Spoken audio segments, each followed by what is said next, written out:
ഗോവിന്ദനാമം 12ാമത്തെ അധ്യായം കൂടി വായിച്ച് ഗോവിന്ദനാമം സങ്കീർത്തനം. ഗോവിന്ദ ഗോവിന്ദ.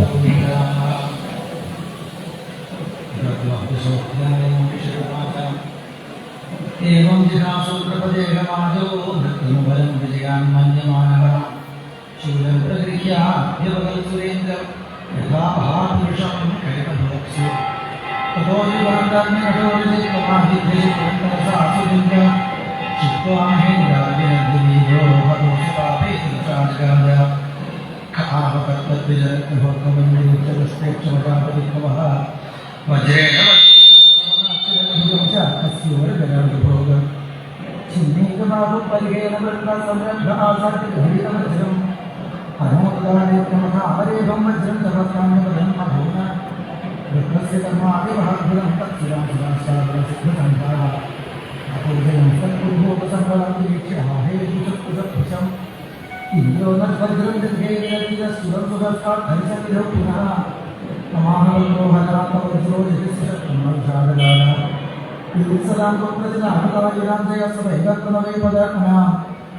ീശ്വരം സർവജ്ഞമാർഗം യോഗാസവാലായ വിശാവശേ വിജാകാലഘകാരണം ഓജസ്സഹോപരം പ്രാണമൃതം നിർത്തിമേ വിജാജ്ഞാനോകേതുമാത്മാനം മന്യവേജനം യഥാകാരമയീ നാരീ യഥായന്ത്രമയോ പ്രജ ദേവം ഭൂതാനുപദനീശംപ്രാണിവിദ്ധിഭോ പുരുഷപ്രകൃതിവ്യക്തമാത്മാഭൂതേന്ദ്രിയാശയാः ശക്നുവത്യസ്യ സത്യാദോ നവിനായതനം ഗൃഹാദ അവിദ്വാനേവമാത്മാനം മന്യതേ അഗ്നിശമിശ്വരം ഭൂതൈ സർവഭൂതാനി പ്രസേതാനിസ്മേവം ആയുശ്രീയമാശപുരുഷസ്യാः ഭവന്ത്യവിഹിതകാലേ യഥാ അനിക്ഷോർപതന്വയാः തസ്മാദഹേത്യസോർജയാ ആപചയോർവേ സമസ്യാസുദുഃഖാഭ്യാമത്യുദയോ സഖാ സത്വമൃതസ്തമവിധി പ്രതികരണ ആത്മനോ ഗുണാः തത്ര സാക്ഷിണമാത്മാനം യോജയ രസബദ്ധരേ പശ്യമാം ലക്ഷിതം ചക്രാവത്മാവിഭജ്യന്ധേ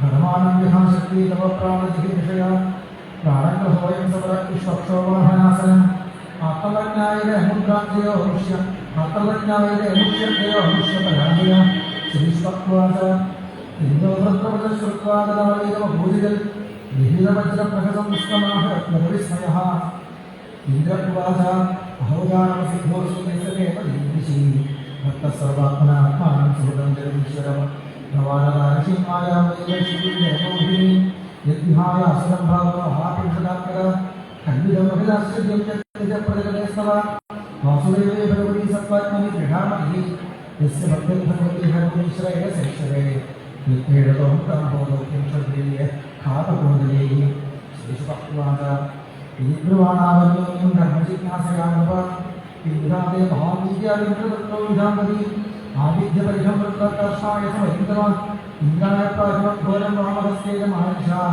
സർവത്വസ്യ പരിഹം കരം ച കരഭോമം ശിക്ഷേതാതിദേവോ വജ്രേണ ശിവവർമ്മ ഗോഭ്യാം കൃതം മുലാഭ്യാം ഭൂരക്തസ്രവോസുര ചിഹ്നപക്ഷോ യഥാഗോത്ര ഭ്രഷ്ടോ വജ്രണാഹര തത്വാഹരാഹരം ഭൂമോ വിദ്യോ ദിവ്യരാഹരം നദോഗംഭീരവർഗേണായി വിഭവന്തരജിഹ്വയാം ദംഷ്ട്രാഭികാരകൽപാപത്യസന്നിവചനത്രയം അതിമാത്രമഹാതായ അക്ഷരം സ്വൈസാംഗിതീം വിനത്പാദജാലീവാപദ്യാനർജരയം മഹീം യജ്ഞാസാസഹമാഹനം മഹാപ്രണോ മഹാബീജോ മഹാസർപ്പജ്വദ്ധിതം വൃത്രസ്കന്ധമാലക്ഷ്യാസ പ്രജാപതിസുരാഹ ഹാകഷ്ടപുരിദക്ഷിണാസ്തുഷു സമഹർഷേഹം വിദീർണോ യസുരേന്ദ്രേണാമാരോധനം മഹാപുരുഷസന്ദഗ്ധോ യോഗമായാമേന ച വിദ്വാമചരിതകുക്ഷിണ നിഷ്കൃതമരഹിതോ ഉച്ചകർത്തശരശത്രോശൃംഗനിരോധിസാ വജ്രസ്തുതർക്കന്ധരമാസുരേയ കന്ധരസമന്തകാലപരിവർത്തമാനഘ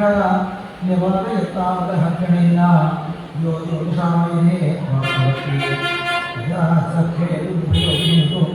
ഗന്ധർവസിദ്ധാസമഹരിഷ്മന്ധനഃ വാർത്തീയൈः സമഹൃതുവാനാः മന്ത്രേയമില്ല തസ്മൈ വൃത്തസ്യ നിഷ്ക്രമമധ്യുരേണ പശ്യതാം സർവലോകാനാം അലോകം സമപത്യത മഹാരായ മഹാംസസജിതായാം തസ്മസ്കന്ധേവോ നാമദ്വാദശോധ്യായ സർവത്ര ഗോവിന്ദനാമസംഗീതം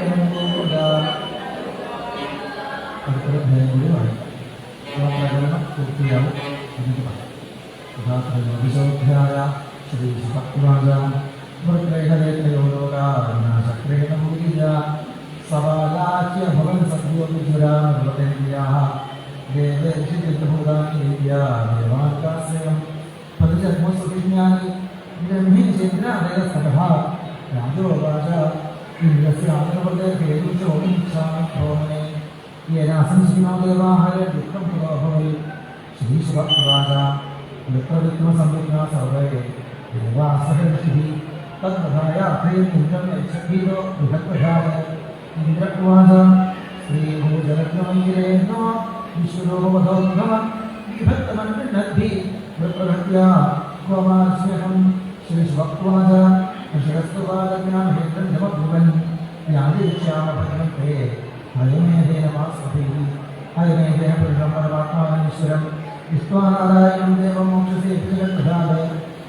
മഹാപിതാമഹ അപായഃ ഭവാൻ സ്വാതന്ത്രസ്വഭാവേ ശുദ്ധേന യസ്യ കീർത്തനാത് തമശ്വമേധേന പൂർവേന തമശ്വമേധേന മഹാമകേന സദ്ഭക്തോസ്മാഭിമുഖ്യേന ഹത്വാ വിസർഗം ഹംസരാധരം ത്വം നിരീക്ഷിസേ കിം കർണേന ശ്രീശുഭക്തിവാച एवं संजोनो विप्रैरवरत्वारहत्वं ब्रह्महत्यामहे तस्मिन्नास्तादत्मसागतिं तयन्द्रसमसत्तावन्तर्हृदयमाविशल् श्रीमन्त्रं वाच्यताप्राप्तं सुखेन्द्रियो गुणाः तान्तदशाभिधावतीं चाण्डालीं वयोगिनीं जयामे प्रमाणङ्गीं यक्ष्मकृस्तामसत्परां विकीतपरितं केशान् तिष्ठतिष्ठेन्दुभाषिणीं नीलगलं व्यासगन्धेन कुर्वतीं मार्गदूषणं मरोगरोगजसर्वा सहस्राक्षं विशापदे संपूर्णं प्रविष्टोदसत्पुष्कलनवलम्बो अनद्धभोगोदिहात्मदूरः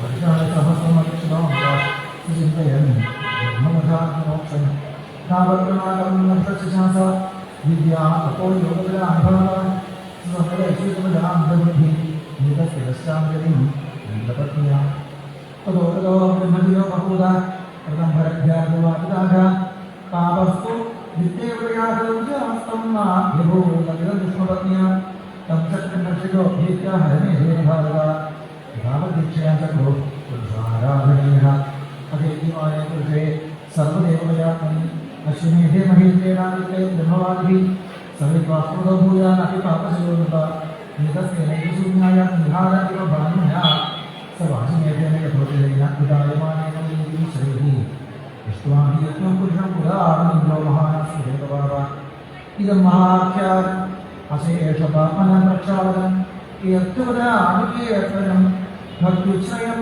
भक्तजनानुवर्णनं महेन्द्रमोक्षं कृषिरं मुदित्वदा पठेयुराख्यानं सदा पुराः शृण्वन्त्यथो प्रबलपर्वणीन्द्रियं धन्यं विश्वसंविग्रहाभिमोचनं विगुञ्जयं स्वस्तेनं तथा विश्वं हरिभस्वभारते महापुराणे वारमहंससिद्धायां षष्ठस्कन्धे इन्द्रविजयो नाम त्रयोदशोऽध्याय सर्वत्र गोविन्द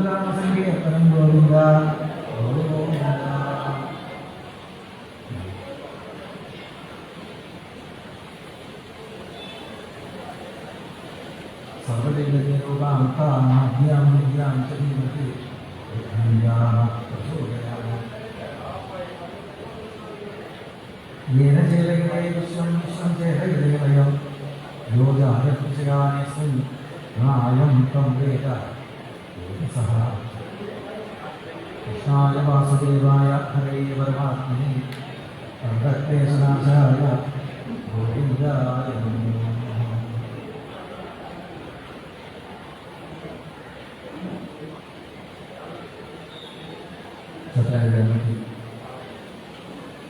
ഉപദേവന്മാർക്കും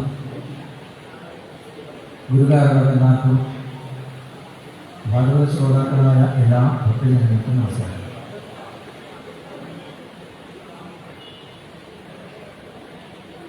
ഇന്ന് ഭാഗവതം പറയാനായിട്ട് ആദ്യമായിട്ടാണ് ചോറ്റാഞ്ചേരി അമ്പലത്തിൽ ഇങ്ങനെ എത്താൻ എനിക്ക് സാധിച്ചത്. 100% ഉറപ്പിച്ചു പറയാം, എവിടെയെല്ലാം ഭാഗവതം പറഞ്ഞ് നടന്നിട്ടുണ്ടെങ്കിലും അതൊന്നും പൂർണ്ണമല്ല ഇവിടെ എത്തുന്നത് വരെ എന്നെ സംബന്ധിച്ച്. കാരണം ഇവിടെ നിന്നാണ് ഞാൻ വികാതനായ യശോകരനെ പരിചയപ്പെട്ടത്. ഇവിടെ വെച്ചാണ് ഞാൻ ഭാഗവതം കേട്ടു തുടങ്ങിയത്. ഇവിടെ വെച്ചാണ്, അന്ന് ഇവിടെയാണ് മേശാന്തി മാർഗം ഓർമ്മയില്ലല്ലോ, ഇതിനെ കുറിച്ച് വലിയ തീരുമാനമില്ല. ഇവിടെ ഇരുന്നു കൊണ്ടാണ് ഞാൻ എൻ്റെ മേശാന്തിയായിരുന്ന രാമേട്ടനോട് ഞാൻ കേശവേട്ടൻ്റെ പിന്നാലെ പൊക്കോട്ടെ ഇനി ചോദിച്ചത്. അദ്ദേഹം പറഞ്ഞു സമയമായിട്ടില്ല, ആകുമ്പോൾ പറയും. 2 കൊല്ലം കൂടി അദ്ദേഹത്തിൻ്റെ സേവ ചെയ്തുകൊണ്ട് ഇവിടെയൊക്കെ തന്നെ ഇരുന്നു. ചോട്ടാരയ്ക്ക് തന്നെ ഞാൻ സേവിച്ചു എന്ന് ഞാൻ പറയില്ല, എനിക്കതിനുള്ള അറിവൊന്നുമില്ല. ചോട്ടാരയ്ക്കിൽ ഞാൻ സേവിക്കുന്ന മേശാന്തിക്ക് എന്നെ കൊണ്ട് പറഞ്ഞ് സേവ ചെയ്തു. അങ്ങനെ ആ 2 കൊല്ലം കഴിഞ്ഞാണ് കുട്ടിയാൻ പറ്റി.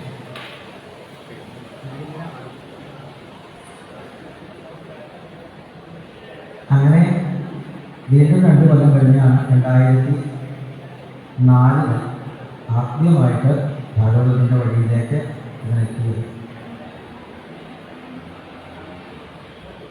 അമ്മയുടെ മുന്നിൽ എത്തുന്നത് വരെ സമുദ്രത്തിൽ നിന്ന് പുറപ്പെട്ടതായ ഓരോ നീർത്തുള്ളിക്കും അതെവിടെ ചെന്ന് പെയ്താലും ഏതേത് നദികളിലൂടെ ഒഴുകിയാലും അവസാനം സമുദ്രത്തിലെത്തിയേ പറ്റും എന്ന പോലെ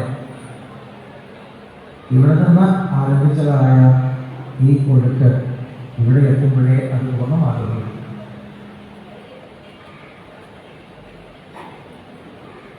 അമ്മയ്ക്ക് സന്തോഷമായോ ഇല്ലയോ എന്ന് അറിയില്ല. ഓടിയെത്തിയപ്പോഴേക്കും അവിടെ നിറയെ വെച്ചിട്ടുണ്ട്. തൊഴാൻ സമയം കിട്ടും തോന്നുന്നില്ല എന്ന് കരുതി കേൾക്കാറുള്ള തൊഴുത് വന്നു. ഇവിടെ എങ്ങനെയാണ് അമ്മ തൊഴിൽ നേരിടുന്ന സമയമാണ്, അതിന് കാത്തു നിന്നാൽ ഇവിടെ നേരം വൈകും. അപ്പോൾ എന്തോ ഈ വടക്കേ ഭാഗത്ത് തുറന്നു കണ്ടു ചാടി കയറി അതിന് ചീത്ത വന്നാൽ കേൾക്കാം എന്ന് ഓർമ്മിപ്പിച്ചുകൊണ്ട് അന്ന് ഇവിടെ ഉണ്ടായിരുന്ന ആളാണ് ഇപ്പോഴത്തെ ആൾക്കാർക്ക് അറിയില്ലല്ലോ. ചീത്ത വന്നാൽ കേൾക്കാം എന്ന് ഉറപ്പിച്ചുകൊണ്ട് വല്യപ്പത്തിൽ കയറി ആരും ഒന്നും പറഞ്ഞില്ല, തൊഴിലനുസരിച്ച് പോകും. ഇതുവരെ ഇപ്പോൾ ഒരു വട്ടം വൃത്തിയാകണമെന്ന് പറയാൻ പറ്റിച്ചു. ഇനി അത്രത്തോളം വട്ടം വൃത്തിയാകുന്നത് നമ്മുടെ കയ്യില്ല.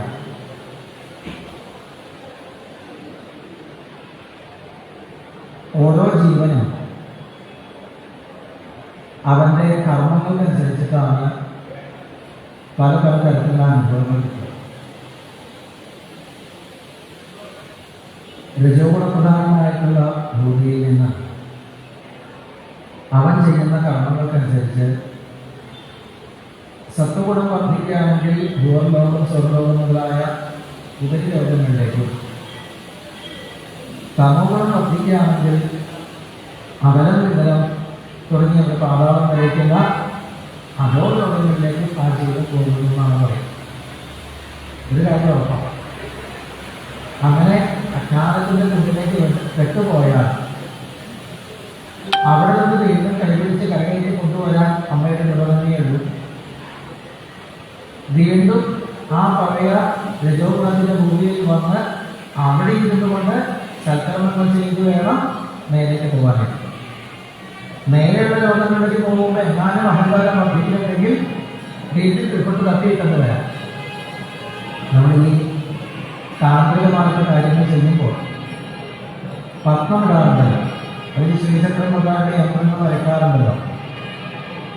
അതിന് 3 വൃത്തങ്ങളുണ്ട്: വെള്ള, ചുമപ്പ്, കറുപ്പ്. അരി കരി കരി എന്ന് പറയും. സത്വഗുണം, രജോഗുണം, തമോഗുണം, തമോഗുണം, രജോഗുണം, സത്വഗുണം, സത്വഗുണം, രജോഗുണം, തമോഗുണം. ഇതിൽ കിടന്നിങ്ങനെ കളിച്ചു ഈ ജീവിതം. മേൽപ്പെട്ടും മേൽപ്പെട്ടും മേൽപ്പെട്ടും മേൽപ്പെട്ടും നദി ഉഭയവാഹ. മേൽപ്പെട്ടു വീഴ്പ്പെട്ടായിട്ട് കിടന്നു കളിക്കും ഈ ജീവൻ. അതിനെയാണ് സംസാരം എന്ന് പറയുക. അതിൽ നിന്ന് ഈ സംസാര കടലിൽ നിന്ന് ഇവരെ കരകയറ്റാം, മതി ഇവൻ കഷ്ടപ്പെട്ടത് എന്ന അമ്മയ്ക്ക് തോന്നിയാൽ നമ്മൾ രക്ഷപ്പെടും. വേറെ എന്തൊക്കെ തോന്നാനില്ല. നമ്മളൊക്കെ ഈ ലോകത്ത് ജനിച്ച കാലത്ത് നമ്മൾ കരയുമ്പോൾ അത് വിശന്നിട്ടാണോ തണുത്തിട്ടാണോ വയറ് വേദനിച്ചിട്ടാണോ എന്ന് മനസ്സിലാക്കി നമ്മളെ എടുത്ത് വേണ്ടത് തന്നത് അമ്മയാണ്. നമുക്ക് വർത്തമാനം പറയാനായി വീട് കാട്ടി കഴിഞ്ഞ് നമ്മൾ എന്തെങ്കിലുമൊക്കെ വീട് കാണിക്കുമ്പോൾ അച്ഛൻ ചിലപ്പോൾ തല്ലാൻ വരും. അപ്പോഴും അമ്മയാണ് പറയുന്നത്, അമ്മ എന്തെങ്കിലും വേണ്ടിയിട്ടാണ് അത് കൊടുത്താൽ മതി. കുറച്ചുകൂടി മുതിർന്ന് കഴിയുമ്പോൾ നമ്മൾ നമ്മുടെ ആവശ്യങ്ങളൊക്കെ അമ്മയോട് പറയാം. അച്ഛനോടൊന്നും പറയുമോ അത് വാങ്ങിത്തരാൻ? എത്ര വയസ്സായാലും അമ്മ തന്നെയാണ് ഏതൊരവസ്ഥയിലും നമുക്ക് ഉറക്കം വിളിക്കാൻ ഏകാശം. എത്ര വയസ്സായാലും അമ്മയോട് ആ കൃപ എപ്പോ നമ്മളിവിടെ കിടന്ന് ഇങ്ങനെ വട്ടം തിരിഞ്ഞത് മാറ്റി എന്ന് കരുതുന്നു, അപ്പോ ഇവിടെ അടുത്ത് മാറ്റി. പിന്നെ അവർ ക്ലേശങ്ങളില്ല. ആ കൃപ ഒഴിക്കണേ. നമ്മൾക്ക് എന്താ ചെയ്യാൻ സാധിക്കും? മാന്യതത്തിൽ പല പിറവിയെടുത്ത് നമ്മളിവിടെ കിടന്ന് ഇങ്ങനെ ജനിച്ച് മരിച്ച് നടക്കുകയാണ്. പലതരത്തിലുള്ള ബുദ്ധിമുട്ടുകളിൽപ്പെട്ട് അമ്മ അമ്മ എന്ന് അഴുതുപോലെ കേൾക്ക ആനന്ദമാ എന്ന് ചോദിക്കാൻ വല്ലാതെ ഞാനിങ്ങനെ കരയുന്നത് കേൾക്കാൻ നമുക്ക് ഇത്ര സുഖമല്ലേ? അതെ, കുഞ്ഞ് കരയുന്നത് കേൾക്കാൻ നമുക്ക് സുഖമാണ്. കുഞ്ഞ് കരയാതായാലല്ലേ നമുക്ക് ടെൻഷൻ അല്ലേ? കുഞ്ഞുങ്ങൾ ബഹളം വെച്ച് നടക്കുമ്പോൾ ചിലപ്പോൾ പറയുന്നതിന് പറ്റില്ല. ഒരു ദിവസം ഉണ്ടാക്കാൻ ഇല്ലാതെയായാലല്ലേ നമുക്ക് ടെൻഷൻ. നമ്മൾ ഇങ്ങനെ പലതും ചെയ്ത് ഇവിടെ ചിലക്കൊക്കെ ഉപകാരം ചെയ്ത് ഒരുപാട് പേരെ കരയിപ്പിച്ച് നടക്കുന്നതും അമ്മ കണ്ടുകൊണ്ടിരിക്കണം. മതി എന്ന അമ്മയ്ക്ക് തോന്നിയാൽ അമ്മ നിർത്തുമാണ്. എപ്പോഴാണ് ജനിക്കാം മരിക്കാം എന്നുള്ള ഈ ചക്രത്തിൽ നിന്ന് ഇവരെ മോചിപ്പിക്കാമെന്ന് എപ്പോഴാണ് നമുക്ക് തോന്നുന്നത്? അതുവരേക്കും ഈ ലോകം നരകമാണ്. 14 ലോകങ്ങളെ പഞ്ചമസ്കന്ധത്തിൽ പറഞ്ഞപ്പോൾ നരകം എന്നൊരു ലോകത്തെ കുറിച്ച് പറഞ്ഞില്ല. സത്യലോകം തൊട്ട് പാതാളം വരേക്കും പറഞ്ഞു, നരകം എന്നൊരു ലോകത്തെ കുറിച്ച് പറഞ്ഞില്ല. അപ്പൊ പരീക്ഷിത് മഹാരാജാവ് ചോദിച്ചു ശേഷം മഹർഷിയോട്, അപ്പൊ നരകം ചെയ്യാത്തതല്ലേ? വെറുതെ ആൾക്കാരെ പേടിപ്പിക്കാൻ വേണ്ടി പറയുന്നതല്ലേ? അല്ലല്ല, നരകമുണ്ട്, പറഞ്ഞു തരാം കേട്ടോളൂ എന്ന് പറഞ്ഞ് 28 തരത്തിലുള്ള നരകങ്ങളെ കുറിച്ച് പറഞ്ഞു. 28 അല്ലാണ്ടു ഇതുപോലെ ആയിരക്കണക്കിന് ലക്ഷക്കണക്കിന് നരകങ്ങൾ ഉണ്ട്. കുറച്ചൊന്ന് കേട്ടോളൂ. ഈ പരീക്ഷത്തിന്റെ മുത്തച്ഛനായിരുന്ന യുധിഷ്ഠിരൻ വളരെ ധർമ്മിഷ്ഠനായിരുന്നു. എങ്കിലും യുദ്ധകളത്തിൽ വെച്ച് കുഞ്ചല എന്ന് പറഞ്ഞതിന്റെ പേരില് അവസാനം നരകത്തിന്റെ മുകളിലൂടെ പോയിട്ടാണ് അത്രയും ശ്രദ്ധിക്കാവാതിലേക്ക് എത്തിയത്. നരകം കാണേണ്ടി വന്നു എന്ന് പറയാറ്. യുധിഷ്ഠിരന് നരകത്തിൽ വീഴേണ്ടി വന്നില്ല, പക്ഷെ നരകം കാണേണ്ടി വന്നു. പരീക്ഷിത്ത് അമ്മയുടെ ഗർഭത്തിൽ വെച്ചേ ഭഗവാനെ രക്ഷിക്കപ്പെട്ടവരാണ്, ഭഗവത് ദർശനം സിദ്ധിച്ചവരാണ്, ഭഗവത് നാമം ജപിച്ചുകൊണ്ട് നല്ല വളർന്നയാളാണ്. പരിത ചുറ്റിലും ഭഗവാനെ തന്നെ കണ്ടയാളാണെങ്കിലും ഒരു മഹർഷിയുടെ കരുത്തില് പാമ്പിന്റെ ജലം കൊണ്ടിട്ടില്ലേ? അതൊരു തെറ്റ് തന്നെയല്ലേ? നരകം ഒന്ന് കേട്ടോളുക.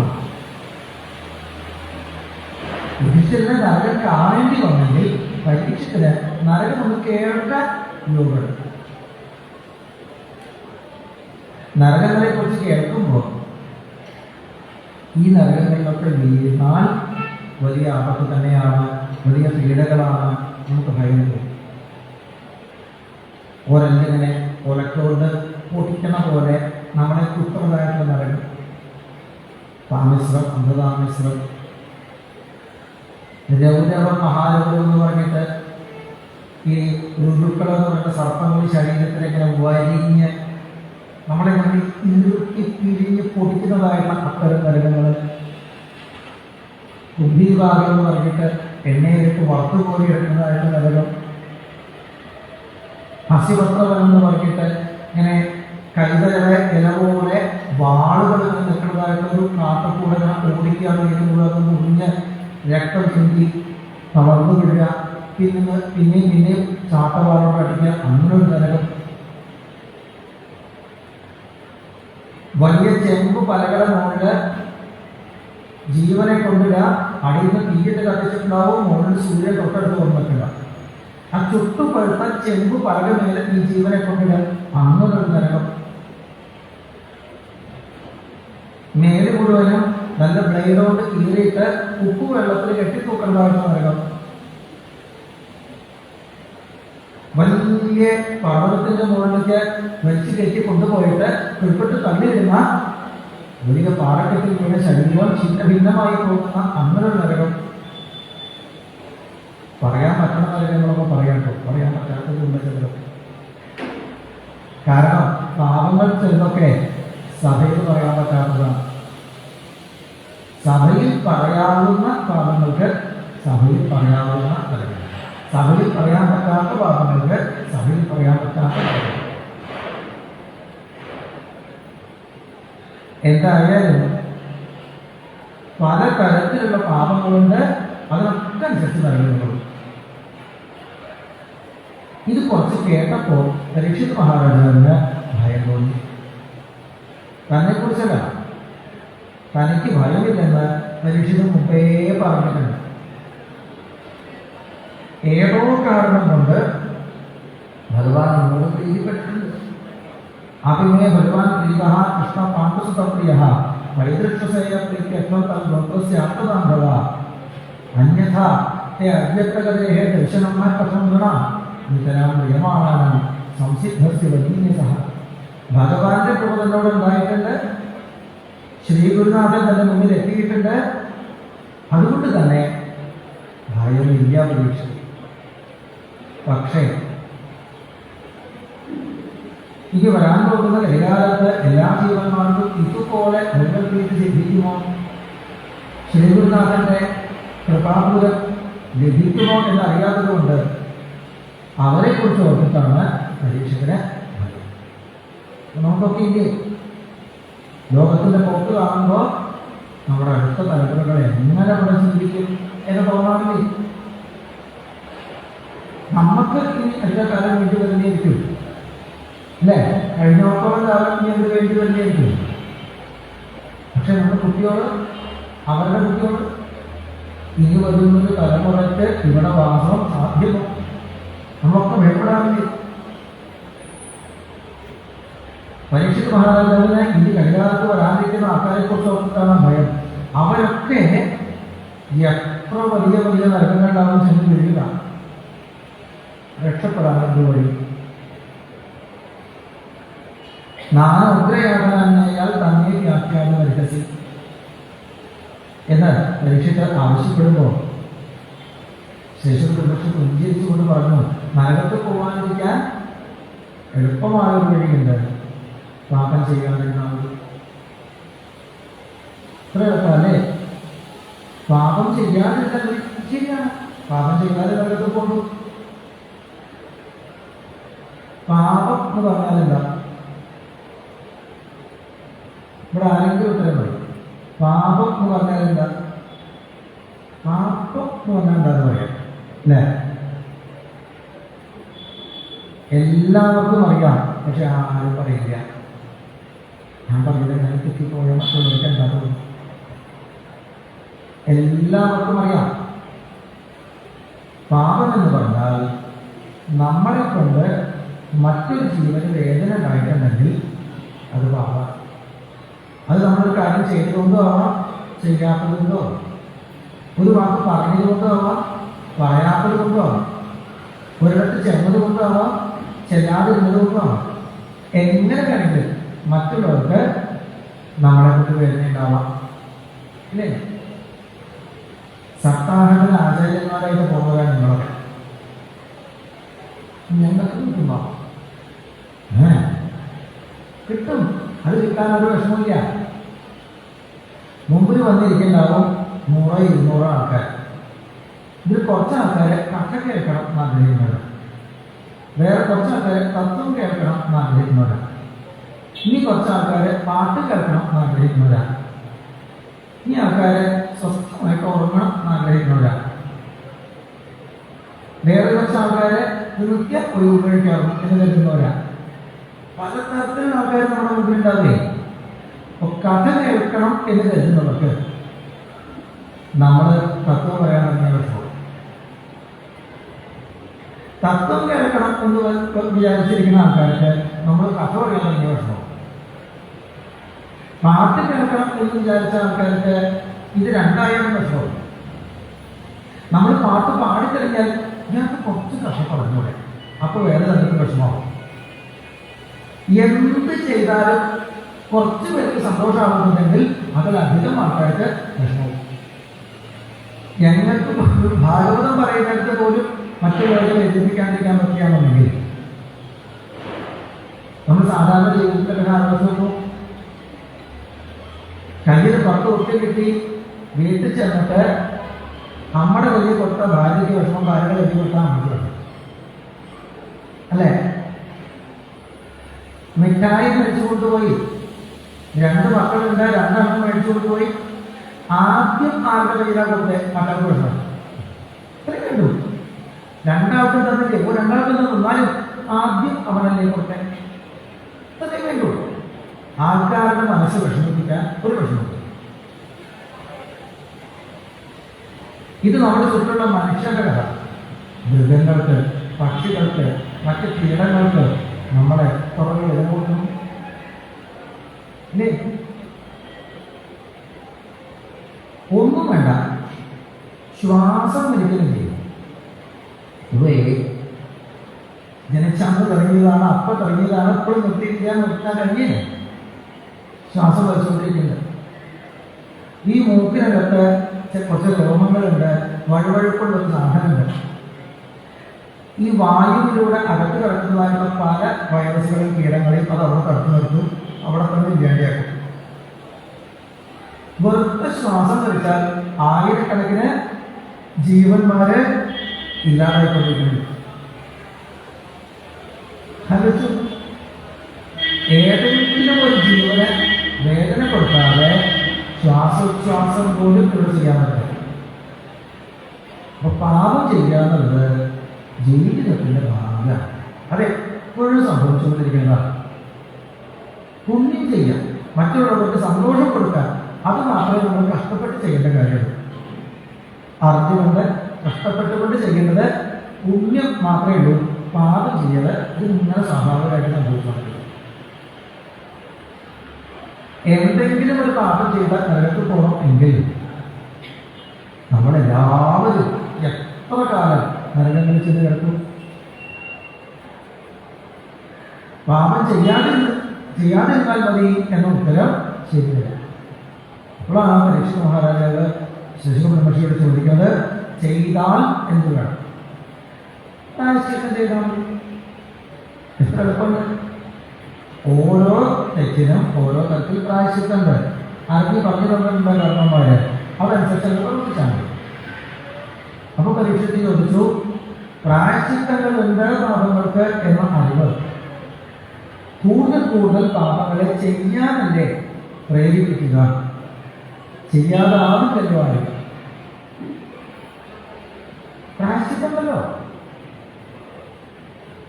ഇത് കാരണം നമ്മൾ കൂടുതൽ പാപം ചെയ്യും, പാപവാസനകളെ ഇല്ലാതാവണം.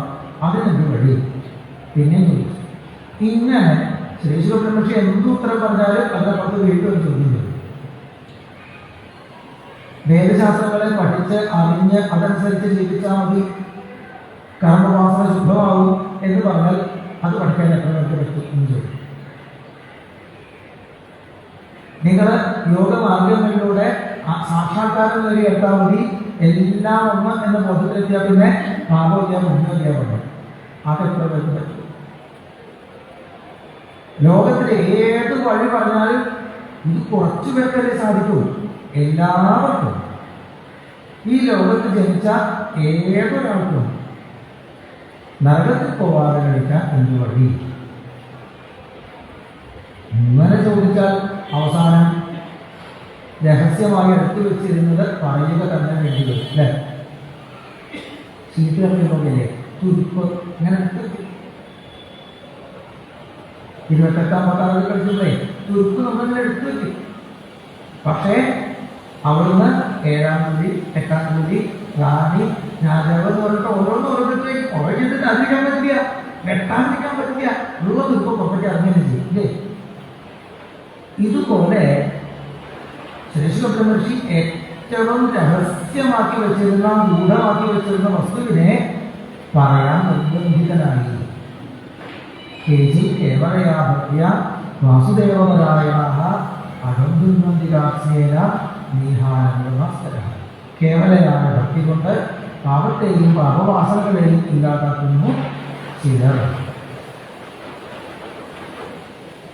നാമമഹാത്മ്യമായിട്ടുള്ള അജാമളോപാഖ്യാനമാണ് പിന്നെ പറഞ്ഞുകൊടുക്കുന്നത്. ഇത് പരീക്ഷിത് മഹാരാജാവിന്റെ നിർബന്ധം കൊണ്ട് ശ്രീശുബ്രഹ്മർഷി പറഞ്ഞു എന്നാണ് തോന്നുക. പക്ഷേ സത്യത്തിൽ ഇത് ലോകത്തിന് പറഞ്ഞു കൊടുക്കാനാണ് ശ്രീശുഖൻ ഭാഗവതം കേട്ട് പഠിച്ചത്. ശ്രീശുബ്രഹ്മർഷിയുടെ ആ വലിയ കാരുണ്യം, ലോകത്തിലെ എല്ലാവരോടുമുള്ള കാരുണ്യം, സംസാരിണാം കരുണയ ആഹ പുരാണ ദുഃഖ്യം തം വ്യാസസൂനം ഉമയാമി ഗുരമില്ല. എത്ര പുരാണങ്ങൾക്ക് മുമ്പുണ്ടായി. അവയിലെല്ലാം ഗുഹ്യമായി ഗൂഢമായി കിടന്നതിനെ സംസാരികമായിട്ടുള്ളവരോടുള്ള കാരുണ്യം കൊണ്ട് തുറന്നു പറഞ്ഞില്ലേ. അതുകൊണ്ടാണ് ശ്രീശുബ്രഹ്മർഷി മുനിമാർക്കും ഗുരുവായിട്ട്. ബാക്കിയുള്ളവരൊക്കെ മുനിമാരാണ്. മുനി എന്ന് വെച്ചാൽ മൗനം ഭജിക്കുന്നവര്. നമ്മൾ അവരോട് അടുത്ത് ചെന്നെന്തെങ്കിലുമൊക്കെ ചോദിച്ചു കഴിഞ്ഞാൽ അവർ ഓരോരുത്തരൊക്കെ പറയും. പിന്നെയും ഉള്ളിൻ്റെ ഉള്ളിലേക്ക് കടന്ന് ചോദിച്ചാൽ കുറച്ച് കഴിഞ്ഞാൽ അവർക്ക് ഉണ്ടാക്കാം. ഏതോ വാസം വളർത്തുന്നത് അവിടെ വാക്കില്ല, ഇനി മുന്നോട്ട് പോകാൻ പറ്റില്ല എന്ന് പറഞ്ഞ് അവരെ മൗനത്തിലായിരിക്കും. എന്നാൽ മൗനത്തിൽ നിന്ന് പുറപ്പെട്ടവനാണ് പരബ്രഹ്മമായിട്ടുള്ള ശ്രീശുഖൻ. അദ്ദേഹം ജനിച്ചുള്ള തന്നെ പുണ്യാണ്. അദ്ദേഹം വാക്കിനെ സ്വീകരിച്ചതേ ഇത് ലോകത്തിന് പറഞ്ഞു കൊടുക്കാനാണ്. മുനിമാർക്കും ഗുരുവാണ്. ഭഗവാന്റെ നാമം ജപിച്ചോളൂ എന്ന് പറയുകയോ, ഭഗവാന്റെ മഹിമ ഭാഗവതം പറഞ്ഞ് കേൾപ്പിക്കുകയോ, ഭഗവത് നാമങ്ങളെ ഉറക്കെ ജപിച്ചുകൊണ്ട് മറ്റുള്ളവർക്ക് ജപിക്കാൻ പ്രേരണയാവുകയോ ചെയ്യുന്നത് മൗനത്തിന് എതിരല്ല, മൗനവ്രതത്തിന് എതിരല്ല, തൻ്റെ നിർവികൽപ്പമായ സമാധിക്ക് ഒരു ഭംഗമല്ല. അതും ഇതും ഒന്ന് തന്നെ. മനസ്സ് ഭഗവത് മഹിമയിൽ ലീനമായിരിക്കെ നാവ് പ്രവർത്തിച്ചാലും മൗനത്തിന് കോട്ടം സംഭവിക്കുന്നില്ല. എന്നറിഞ്ഞ് ഉറക്കെ പാടിയവരാണ്. കേൾക്കുന്നവർ കേൾക്കട്ടെ, അറിയുന്നവർ അറിയട്ടെ. ആ ശ്രീശുബ്രഹ്മർഷിയുടെ നാവിൽ നിന്ന് ഏറ്റവും രഹസ്യമായ, ഏറ്റവും ഗൂഢമായ, ഇതുവരെ ആരും പറയാൻ തയ്യാറായിട്ടില്ലാത്ത മഹിമയേറിയ ഒരു വാക്കാണ് പിന്നീടുണ്ടായത്. അതാണ് അജാനലോകത്തിൽ ഏതിൽ കേവലയാഭക്യ വാസുദേവപരായണ അഗന്ധുന്ദികാത്മേന നീഹാരവ ഭാസ്കര. കേവലയായ ഭക്തിയെക്കുറിച്ചാണ് ഇതിൽ പറയുന്നത്. എന്താണ് കേവലയായ ഭക്തി? ഭക്തി പലതരമുണ്ട്. കേവലയായ ഭക്തി എന്ന് പറഞ്ഞാൽ എന്താ? സകൽമന പുഷ്പപചാരവിന്ദയോ നിവേശിതം തദ്ഗുണരാഗി. കുറച്ചു നേരത്തേക്കെങ്കിലും മനസ്സ് കൃഷ്ണപദാരവിന്ദത്തിൽ പൂർണ്ണമായും ലയിച്ചു നിൽക്കുക. എങ്ങനെ? തദ്ഗുണരാഗി, അവന്റെ ഗുണമോർത്തിട്ട് ധ്യാനമുണ്ടായിട്ട്. നമ്മളുടെ മനസ്സ് ഭഗവാനെ സ്നേഹിക്കുന്നുണ്ടെങ്കിൽ നമ്മളെക്കുറിച്ച് ഓർത്തിട്ടാണ്, നമ്മുടെ ചുറ്റുപാടിനെ കുറിച്ച് ഓർത്തിട്ടാണ്, നമ്മുടെ ഭാവിയെക്കുറിച്ച് ഓർത്തിട്ടാണ് ഇത് ഭഗവാനെ എന്നെ രക്ഷിച്ചോളെ പറയുന്നത്. നമ്മുടെ ഭഗവതിയുടെ മുമ്പിൽ നിൽക്കുമ്പോൾ നമ്മളെക്കുറിച്ച് ചിന്തിക്കണം. എന്നാൽ ശരിയായ ഭക്തിയില് ഭഗവതിയുടെ മഹിമ, ഭഗവാന്റെ മഹിമ ഓർക്കുമ്പോൾ നമ്മുടെ മനസ്സ് അവിടെ പോയി ജയിച്ച് നിൽക്കുകയാണ്. അവിടെ ജ്ഞാനമില്ല, ഈ പ്രപഞ്ചമില്ല.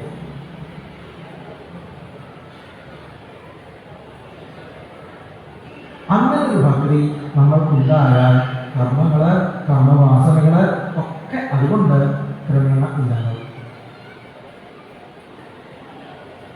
അങ്ങനെ ആർക്കെങ്കിലും ഇല്ലാതായിട്ടുണ്ടോ, അനുഭവമുള്ളവരുണ്ടോ എന്ന് ചോദിച്ചാൽ ഒന്നല്ല, ആയിരക്കണക്കിന് ആൾക്കാരുണ്ട്. നമ്മളെ പോലെ ഉള്ള ജീവിതം ജീവിച്ചവരുടെ അവസ്ഥ പറഞ്ഞാൽ നമുക്ക് മനസ്സിലാവില്ല. നമ്മുടെ ഇവിടെ എത്ര ആൾക്കാരെ നാമജപിക്കുന്നവരായിട്ട് കാണും. ഇവരൊക്കെ എങ്ങനെയാണ് നാമജപിക്കുന്നവരായി മാറിയത് എന്നൊക്കെ നമ്മൾ ചോദിക്കാൻ പുറപ്പെടാറുണ്ടോ? ഇല്ല. നമ്മളെ പോലെയൊക്കെ തന്നെയുള്ളവരല്ലേ, അവരോട് നമുക്ക് അത്ര ബഹുമാനം തോന്നില്ല.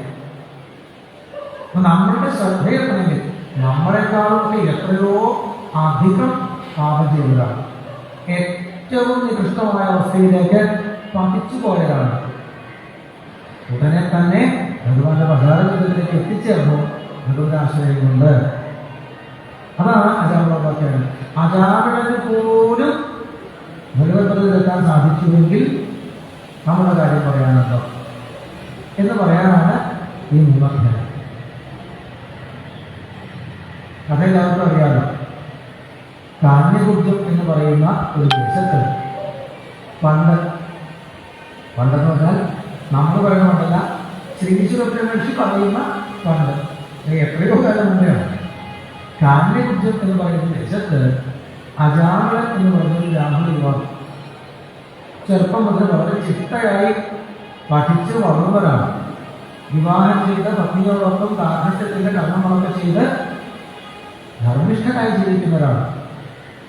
ഒരിക്കൽ പൂജയ്ക്ക് ആവശ്യമായ വസ്തുക്കളെ ശേഖരിക്കാനായി അടുത്തുള്ള കാട്ടുപ്രദേശത്തേക്ക് പോയപ്പോൾ അവിടെ വെച്ച് ഒരു പുലടയുടെ ഗാനം കേട്ട് അവളിലേക്ക് ആകൃഷ്ടയായി തൻ്റെ വീട് കുടുംബവും ചുമതലയൊക്കെ മറന്ന് അവളുടെ പിന്നാലെ പോയി. എവിടെ നിന്നും എങ്ങനെയും പണം ഉണ്ടാക്കി അവളെ സന്തോഷിപ്പിക്കാൻ ശ്രമിച്ചുകൊണ്ടേയിരുന്നു. അദ്ദേഹത്തിന് 88 വയസ്സ് വരെ തൻ്റെ പഴയ ആ ധർമ്മിഷ്ഠമായിട്ടുള്ള ബ്രാഹ്മണന്റെ ജീവിതത്തിലേക്ക് തിരിച്ചു വരാൻ സാധിച്ചതേയില്ല. ആഗ്രഹിച്ചിട്ടാവാം, സാധിച്ചത് ഒരിക്കൽ പോലും വീണ കൊടിയിൽ നിന്ന് കരകയറാൻ അദ്ദേഹത്തെ കൊണ്ട് പറ്റിയില്ല. അവസാനം ഈ ശരീരം കൊണ്ടാണല്ലോ കർമ്മം ചെയ്ത് രക്ഷപ്പെടുന്നത്, ശരീരം തന്നെ തളർന്നു. പഴയ പോലെ നടക്കാൻ മതി ആ കിടക്കും. കുറച്ച് കഴിഞ്ഞപ്പോൾ ഒരു മുറി തന്നെയും കട്ടിലൊന്നും നിൽക്കാൻ വയ്യ, മലമൂത്രമൊക്കെ അവിടെ തന്നെയും. അങ്ങനെ മരണത്തിന്റെ തൊട്ടടുത്തെത്തിയതായ ഒരവസ്ഥ. ശരീരത്തിന് ആരോഗ്യമുള്ളപ്പോൾ തന്നെ ഈ നരകത്തിന് രക്ഷപ്പെടാൻ പറ്റിയിട്ടില്ല, ഈ കുറുക്കിന് രക്ഷപ്പെടാൻ പറ്റിയിട്ടില്ല. അങ്ങേറ്റം ശരീരം തളർന്ന അവസ്ഥയിൽ യമപുരുഷന്മാരെ കഴുത്തിൽ കുറുക്കിട്ട് വലിക്കാൻ നടന്ന സമയത്ത് അദ്ദേഹത്തിന് 10 മക്കളുണ്ടായിരുന്നു. 10ാമത്തെ ആൾക്ക് നാരായണൻ എന്നായിരുന്നു പേര്. നാവില് നാരായണ എന്ന നാമം വന്നു. എങ്ങനെ വന്ന ചോദിച്ചാൽ മകന് നാരായണൻ എന്ന് പേരിട്ടുണ്ടായിരുന്നു, അത് ശരിയാണ്. ഒരു പക്ഷേ ആ സ്ത്രീക്ക് തോന്നിയിട്ടുണ്ടാവും തന്നിൽ ഇത്രത്തോളം ആകൃഷ്ടനായി ചതിക്കപ്പെട്ടവനെ പോലെ ആയിത്തീർന്നുവല്ലോ ഇദ്ദേഹം. എത്ര വലിയ ബ്രാഹ്മണനായിരുന്നു എന്ന് പറഞ്ഞ കാലം. ഇപ്പൊ തന്നെ കൊള്ളക്കാരനെ പോലെ, ചണ്ടാളനെ പോലെ ഓരോരോ മക്കൾക്കും ഇദ്ദേഹം പേരിടുമ്പോൾ അവർ ചിന്തിക്കുന്നത് ഇതെന്താ ഇജാതി പേരൊക്കെ. നല്ല പേരുള്ളത് അദ്ദേഹത്തിന് നാവിൽ വരുന്നതേ ഇല്ല. ഈ സ്ത്രീയിൽ മാത്രം മോഹിതനല്ലേ. 10ാമത്തെ ഉണ്ണിക്ക് ആ സ്ത്രീയാണ് നാരായണന് പേരിട്ടത്. അവനെ കളിപ്പിക്കുമ്പോഴെങ്കിലും, അവനെ കുറിച്ച് ഓർക്കുമ്പോഴെങ്കിലും അദ്ദേഹം നാരായണ നാരായണ എന്ന് ഓർത്തുമെങ്കിൽ അത് അദ്ദേഹത്തിന് ഇത് രക്ഷപ്പെടാൻ വഴിയാവുമല്ല. ആ പുനരയുടെ, ആ ദാസിയുടെ, ആ വേശ്യാസ്ത്രീയുടെ ചിന്താശക്തി പോലും ഇതറിഞ്ഞില്ലാതായ അവസ്ഥയായിരുന്നു. പക്ഷേ നാരായണ എന്ന ശബ്ദനാമം വന്നതും 3 യവപുരുഷന്മാരെ അവിടെ നിന്ന് നാട്ടി ഓടിക്കാൻ 4 വിഷ്ണുഭാഷകന്മാരെ അവരെത്തി. കാലഭാഷത്തെ മുറിച്ചു കളഞ്ഞു, മാറിക്കൊടുത്തിന് കൽപ്പിച്ചു. യവപുരുഷന്മാർക്ക് ഈ ജീവിതത്തിൽ ആദ്യത്തെ അനുഭവം. ഇതെന്താ ഇങ്ങനെ? നിങ്ങളാണ് കണ്ടാൽ വളരെ മാന്യന്മാരാണല്ലോ, സുന്ദരന്മാരാണല്ലോ, ഞങ്ങൾ ഞങ്ങളുടെ ധർമ്മം ചെയ്യുമ്പോൾ അതിൻ്റെ ഇടയെ ചാട്ടമല്ല എന്നൊക്കെ ചോദിക്കുന്നു. അപ്പൊ ഭഗവത്പുരുഷന്മാര് ഒന്നും അല്ലാത്തതുപോലെ തിരിച്ചു ചോദിക്കുന്നു, ധർമ്മോ അതെന്താ സാധനം? അത് കേട്ടില്ലേ? ധർമ്മത്തിൽ കേട്ടില്ലേ? വേദപ്രണിഹിതോ ധർമ്മ അധർമ്മസ്തത്വതയാണ്. വേദത്തിൽ പ്രനിഹിതമായതാണ്, വേദത്തിനുള്ളിൽ ഒളിഞ്ഞു കിടക്കുന്നതാണ് ധർമ്മം. വേദം പറഞ്ഞത് അനുസരിക്കാൻ മാത്രമേ നമുക്ക് സാധിക്കുള്ളൂ. വേദത്തിന്റെ താല്പര്യം അറിയാൻ സാധാരണ വലിയ വേദം എന്തൊക്കെ നമ്മളോട് ചെയ്യാൻ പറയുന്നു അതനുസരിക്കാൻ മാത്രമേ നമുക്ക് സാധിക്കുള്ളൂ. അതാണ് നമ്മളെ സംബന്ധിച്ച് ഏറ്റവും വലിയ ധർമ്മം. അധർമ്മം എന്ന് പറയുന്നത് ഈ വേദം പറയുന്നത് വലിയാണ്. വേദം പറയുന്നത് ധർമ്മ അധർമ്മം ഇവിടെയാണ്. വേദോ നാരായണ സാക്ഷാൽ സ്വയംഭൂ ഇത് ശിശുമ. വേദം എന്നാൽ സ്വയംഭൂവാണ്. അത് ആരെങ്കിലും ഉണ്ടാക്കിയതല്ല, ആരെങ്കിലും എഴുതിണ്ടാക്കിയതല്ല. അത് എപ്പോഴും ഉള്ള വസ്തുവാണ്. നാരായണനെ പോലെ. നാരായണന്മാരാണ് ഈ പ്രപഞ്ചം മുഴുവൻ പ്രളയജലത്തിൽ ലീനമാകുമ്പോൾ ഏതൊരു വസ്തുവാണോ അപ്പോഴും ശേഷിക്കുന്നത് ഈ അവശിഷ്യേത സ്വസ്നേഹം, ആ വസ്തുവാണ് നാരായണൻ. പ്രളയജലത്തിൽ അതിൽ ലയിക്കാതെ കിടക്കുന്നതായ വസ്തുവാണ് നാരായണൻ. സംസാര സാഗരത്തിൽ നമ്മൾ എവിടെ പോകുമ്പോഴും നമ്മളുടെ ഒപ്പം വരുന്നവരാണ് നാരായണൻ. നാരം എന്ന് പറഞ്ഞാൽ ജലം, അതിൽ അയനം ചെയ്യുന്നവൻ നാരായണൻ. നാരായണൻ ഇല്ലാതാവില്ല. നാരായണനിൽ നിന്ന് ഈ പ്രപഞ്ചം മുഴുവൻ ഉണ്ടാകുന്നു. നാരായണനാൽ ഈ പ്രപഞ്ചം മുഴുവൻ നിയന്ത്രിക്കപ്പെടുന്നു. നാരായണനിലേക്ക് അവസാനം ഈ പ്രപഞ്ചം ലയിച്ചു ചേരുന്നു. അഹമേവ അസമേവാഗ്രേ നാന്യത്തെ സംസർഗം പശ്ചാത്തലം ഇത് ഏതച്ച യോപശിഷ്യേത സ്വപ്നം. ആ നാരായണനെ പോലെ തന്നെ സ്വയംഭൂവാണ് വേദം. വേദോ നാരായണ സാക്ഷാൽ സ്വയംഭൂ ഇതി ശിശു. അങ്ങനെയുള്ള ആ വേദത്തിനെ അനുസരിക്കൽ മാത്രമാണ് ഈ ജീവന് ചെയ്യാനുള്ളത്. അതിന് വിപരീതം കാണിക്കലാണ് ഉള്ളത്. അനുസരിച്ചാൽ എന്തുണ്ടാവുന്ന സംശയമൊന്നുമില്ല. സുഖമുണ്ടാകും, സമാധാനം. അനുസരിക്കാഞ്ഞാൽ എന്തുണ്ടാവും? ആ കാര്യങ്ങളില്ല. ഇവിടെ തന്നെ പലതരത്തിലുള്ള ദുഃഖങ്ങളുണ്ടാവും, ദുരിതങ്ങളുണ്ടാവും എന്നൊക്കെ പറയുന്നു. ചില ആൾക്കാർക്ക് അവർ ചെയ്ത കർമ്മത്തിന്റെ ഫലങ്ങളെ മുഴുവൻ ഇവിടെ ഈ ശരീരത്തിൽ എന്തുകൊണ്ട് അനുഭവിച്ചെടുക്കാൻ പറ്റില്ല. അത് നമ്മുടെ കയ്യില് നല്ല ചെറിയ സംഖ്യയും ഇത്രയ്ക്ക് സാധനങ്ങൾ എല്ലാം സഞ്ചീരാക്കാൻ പറ്റുമോ? ഇല്ല. സഞ്ചീര വൃത്തത്തിനനുസരിച്ചാണ് അതിനാക്കാം. അതിനേക്കാൾ വളരെ എടുക്കുന്നുണ്ട് ഈ സഞ്ചീരത്തില്ല. വേറൊരു സംഖ്യ കൂടി എടുക്കുന്നുണ്ട്. ഇതുപോലെ നമ്മൾ ചെയ്യുന്നതായുള്ള പാപങ്ങളെ മുഴുവനും ഇവിടെ ഈ ഒരു ജന്മം കൊണ്ട് അനുഭവിച്ചു തീർക്കാൻ പറ്റില്ലാന്നുണ്ടാൽ അതിനെ ഒരുമിച്ച് അനുഭവിപ്പിച്ചു തീർക്കാനാണ് നരകം എന്ന് പറഞ്ഞിട്ട് ഒരു ലോകം. ഇവിടെ വെച്ച് ഓരോരുത്തരും ചെയ്ത കർമ്മങ്ങളെയൊക്കെ ലോകസാക്ഷികളായിട്ടുള്ളവരെ 12 പേരുണ്ട്. അപ്പോൾ അറിയിച്ചു കൊണ്ടിരിക്കുന്നു ചിത്രഗുപ്തന്റെ അടുത്ത്. ചിത്രഗുപ്തനൊക്കെ എഴുതി വെക്കണം, കുറച്ച് ഇവിടെ തന്നെ കൊടുക്കണു, ബാക്കി കഴിഞ്ഞൊക്കെ നരകത്തിൽ കൊണ്ടുപോയിട്ട് അനുഭവിക്കണം. ഇദ്ദേഹം എന്തെല്ലാം തെറ്റുകളാണ് ചെയ്തിട്ടുള്ളതെന്ന് ചോദിച്ചാൽ കുറച്ച് നേരം വേണ്ടി പറയാം. സമയം ഞാൻ മതിയാവും തോന്നില്ല. ഇയാൾ ചോദിച്ച തെറ്റ് മുഴുവൻ പറഞ്ഞിരിക്കാനായി ഓരോ ദിവസവും ഓരോ ഇടത്തും ഓരോ നിമിഷത്തിലും എന്ത് ചെയ്തിട്ടുണ്ടെന്നതിന് കൃത്യമായിട്ട് കണക്കുണ്ട്. അവർ പറഞ്ഞു ഇതൊക്കെ അറിയാതെ ചെയ്തതാണെങ്കിൽ എന്തെങ്കിലും തരത്തിൽ നമുക്ക് ഒഴിവാക്കാൻ നോക്കാം. പക്ഷെ ഒരു ബ്രാഹ്മണനായിട്ട് വേദം പഠിച്ചിട്ട് അതിന്റെ അർത്ഥം മറ്റുള്ളവർക്ക് പറഞ്ഞു കൊടുക്കാൻ പോലും കഴിവുള്ളവരായിരിക്കും. അതെല്ലാം പറഞ്ഞിങ്ങനെ പറഞ്ഞു. അച്ഛനമാരെ തിരിഞ്ഞു നോക്കിയില്ല. വേറെ കൊടുക്കും തന്നെ അറിയുന്നതും അറിയാത്തതുമായിട്ട് സകലത്തെ ഉത്തരവിച്ചിട്ടുണ്ട്. ഇത്രയൊക്കെ ചെയ്തൊരാളെ നിങ്ങൾ നരകത്തിൽ കൊണ്ടുപോകുന്നേ. നരകത്തിൽ കൊണ്ടുപോകുന്നത് ഇരിക്കാനാണ്, ഇരുത്താനാണ്, കഴിക്കാനാണെന്ന് പറയണ്ട. നരകത്തിൽ ഇത്ര യാത്രകളുണ്ട്, പക്ഷെ അതൊന്നും അവരെ ഉപദ്രവിക്കാനല്ല.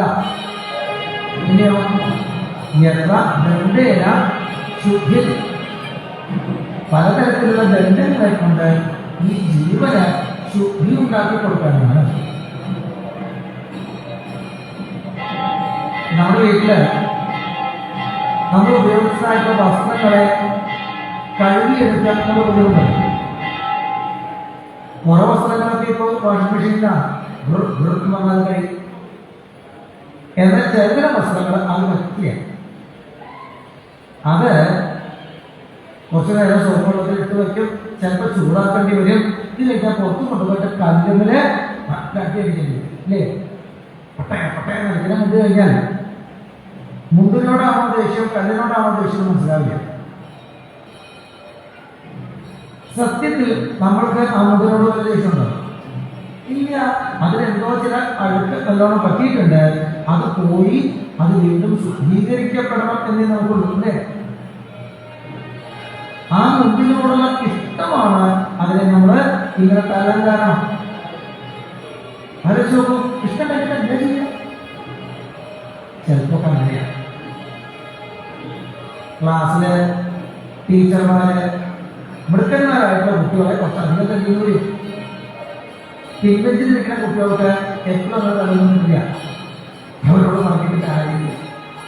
ഇത് ടീച്ചർ തല്ലും.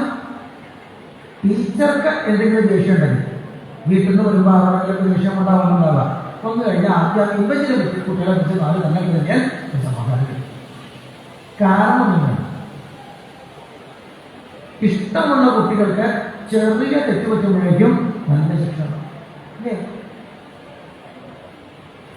നമ്മള് ഇഷ്ടമുണ്ടെങ്കിലും ശിക്ഷ കൊടുക്കുന്നത് പോലെ ഈ ജീവന്മാരോടുള്ള കാരുണ്യമാണ് അവർ ചെയ്തതായിട്ടുള്ള ഓരോരോ പാപങ്ങൾക്കും ഇതിന് ഓരോരോ നരകം തന്നെ കൊടുക്കുന്നത്. എത്ര ദണ്ഡേന ശുദ്ധി, ദണ്ഡം ശുദ്ധീകരിക്കാനാണ്, അല്ലാതെ ആരെ കഷ്ടപ്പെടുത്താനല്ല.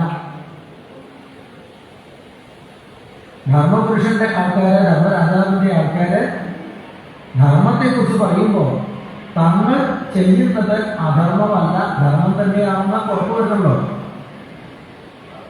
അജാമിളന്റെ ഭാഗത്ത് അധർമ്മങ്ങൾ ഉണ്ടായിട്ടുണ്ട്.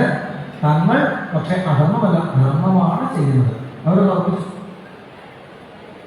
ഒക്കെ നിന്ന് കേട്ടു ഭഗവാന്റെ ആൾക്കാര്. എന്നിട്ട് ചോദിച്ചു, കഴിഞ്ഞു. ഇനി ഞങ്ങൾ പറയട്ടെ, നിങ്ങൾ ഈ പറഞ്ഞതായ തെറ്റുകളെല്ലാം അജാമിൾ ചെയ്തിരിക്കാം, ഉണ്ടാവും.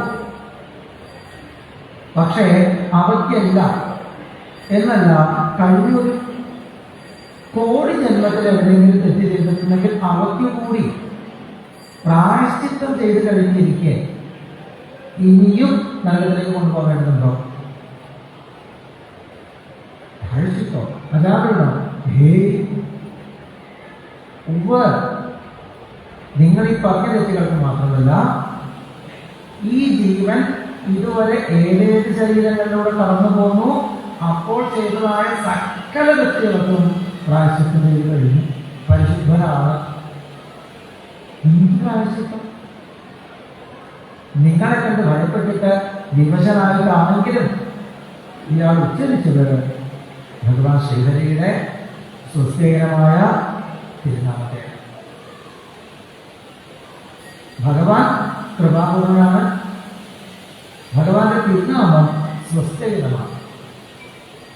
സ്വസ്ഥീകരം എന്ന് പറഞ്ഞാൽ സ്വസ്തി എന്ന അവസ്ഥയിലേക്ക് അയനം ചെയ്യിക്കുന്നത്, നമ്മളെ കൊണ്ടുപോകുന്നത് ഏറ്റവും സുഖമായ, സുമംഗളമായ, ഏറ്റവും പ്രശാന്തമായ അവസ്ഥയിലേക്ക് നമ്മളെ കൊണ്ടുപോകുന്നതാണ് സ്വസ്ഥീകരമായ ഭഗവാന്റെ തിരുനാമം.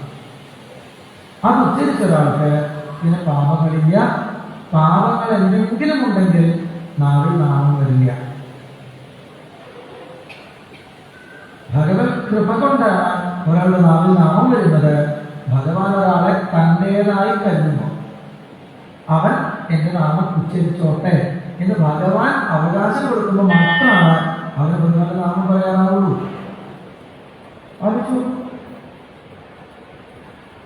നമുക്കൊക്കെ പഴയ കാലം മുതൽ ചിട്ടയില്ല. സ്ത്രീകള് അവരുടെ ഭർത്താവിന്റെ പേര് പറഞ്ഞുകൂടാ, മക്കള് അച്ഛൻ്റെ പേര് അങ്ങനെ പറഞ്ഞുകൂടാ, ശിഷ്യന്മാര് ഗുരുനാഥന്റെ പേര് പറഞ്ഞുകൂടാ.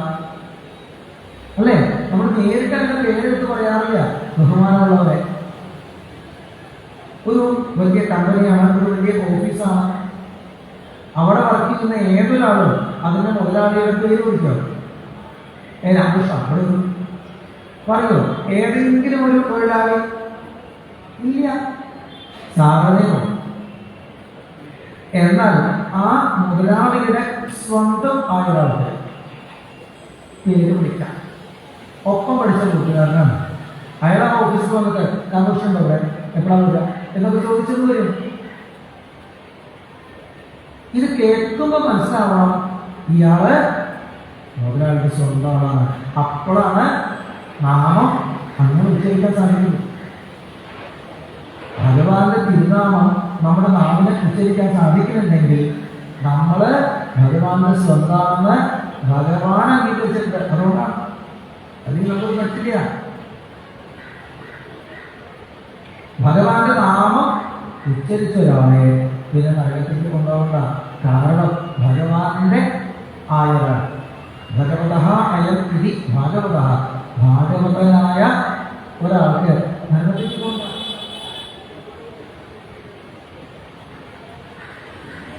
പറയുന്നത് മുഴുവൻ മനസ്സിലാവുന്നില്ല, ആ മുഴുവൻ ഭാഷകളുടെ വാക്കുകളെ മുഴുവൻ ഉൾക്കൊള്ളാൻ പറ്റുന്നില്ല യമകൃഷ്ണന്മാർ. അപ്പൊ ഒരു പിന്നെയും ചോദിക്കണം, ഇയാളെ മകനെ വിളിച്ചതല്ലേ, എങ്ങനെയാണ് ഭഗവത് നാമം ഉച്ചരിച്ചതായി മാറുക? മകനെ വിളിക്കാനാണെങ്കിലും ഉച്ചരിച്ചത് ഭഗവാന്റെ നാമല്ലേ. ഭഗവാന്റെ നാമം ഉച്ചരിച്ചാൽ ഭഗവാനല്ലേ അത് ആദ്യം സ്വീകരിക്കുക. പിന്നെ എന്റെ മക്കളത്. അപ്പൊ എന്റെ പേര് ഹരിത. കുട്ടിക്കാലം മുതൽ എല്ലാവരും ഹരി ഹരി എന്ന് വിളിച്ച് കേട്ടതാണ് എനിക്ക് ശീലം. ഒരു കല്യാണത്തിന് അവിടെ ഈ ഹരി എന്നുള്ള പേരിൽ എട്ടാളും. അവിടെ ആരോ ഒരാള് അവരുടെ ഒരു ഹരിയെ വിളിച്ചു. ഹരി എന്നെ ഞാൻ തിരിച്ചു വിളിച്ചു. എന്നെയൊന്നുമല്ല വിളിച്ചത്. പക്ഷെ എന്റെ നാമം ഒരാള് ഉച്ചരിച്ചാൽ ഞാൻ തിരിഞ്ഞു നോക്കൂ, വിളിച്ചാൽ ഞാൻ തിരിഞ്ഞു നോക്കൂ. അതെന്റെ ശീലാണ്. അത് ആരെ വിളിച്ചതാണ് ആരെ വിളിച്ചത് ഒന്നും എനിക്കറിയില്ല. ആ ശബ്ദം കേട്ട ഞാൻ തിരിഞ്ഞു നോക്കും, എന്തേലും വിളിക്കും. അതുപോലെയാണ് ഹരി എന്നാവട്ടെ, രാമൻ എന്നാവട്ടെ, കൃഷ്ണൻ എന്നാവട്ടെ, മാധവൻ എന്നാവട്ടെ, നാമം ഭഗവാന്റെയാണ്. പിന്നെ ആരെ എങ്ങനെ വിളിച്ചാലും നാമം കേട്ടാൽ ആദ്യം തിരിഞ്ഞു നോക്ക ഭഗവാനാണ്. ആദ്യം വിളി കേട്ട ഭഗവാനാണ്, സംശയമില്ല.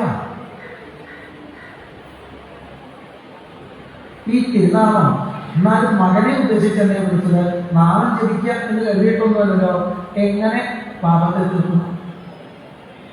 ഇതിന്റെ ഉദ്ദേശവും ഇന്നതായിക്കൊള്ളുന്നില്ല.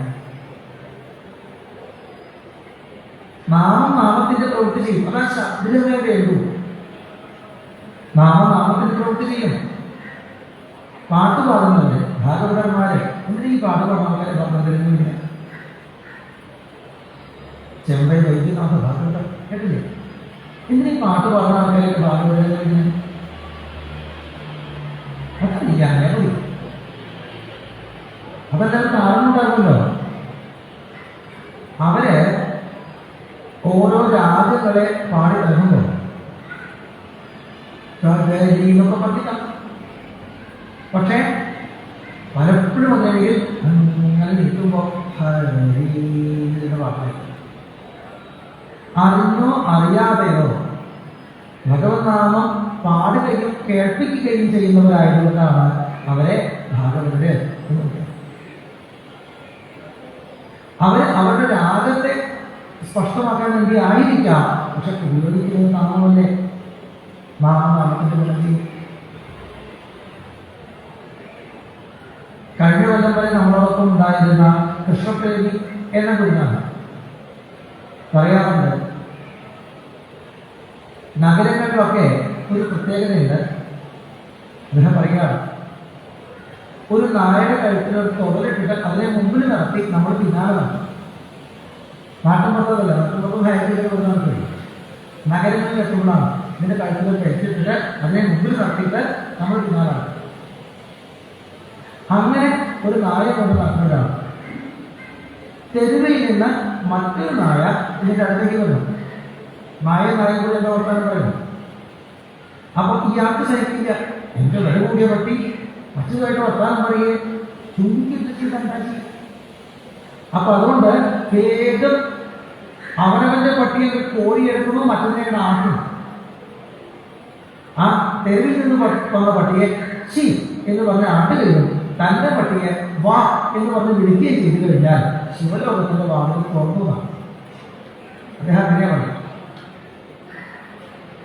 രണ്ടക്ഷരം രണ്ടാമതാണ് പറയുന്നത്.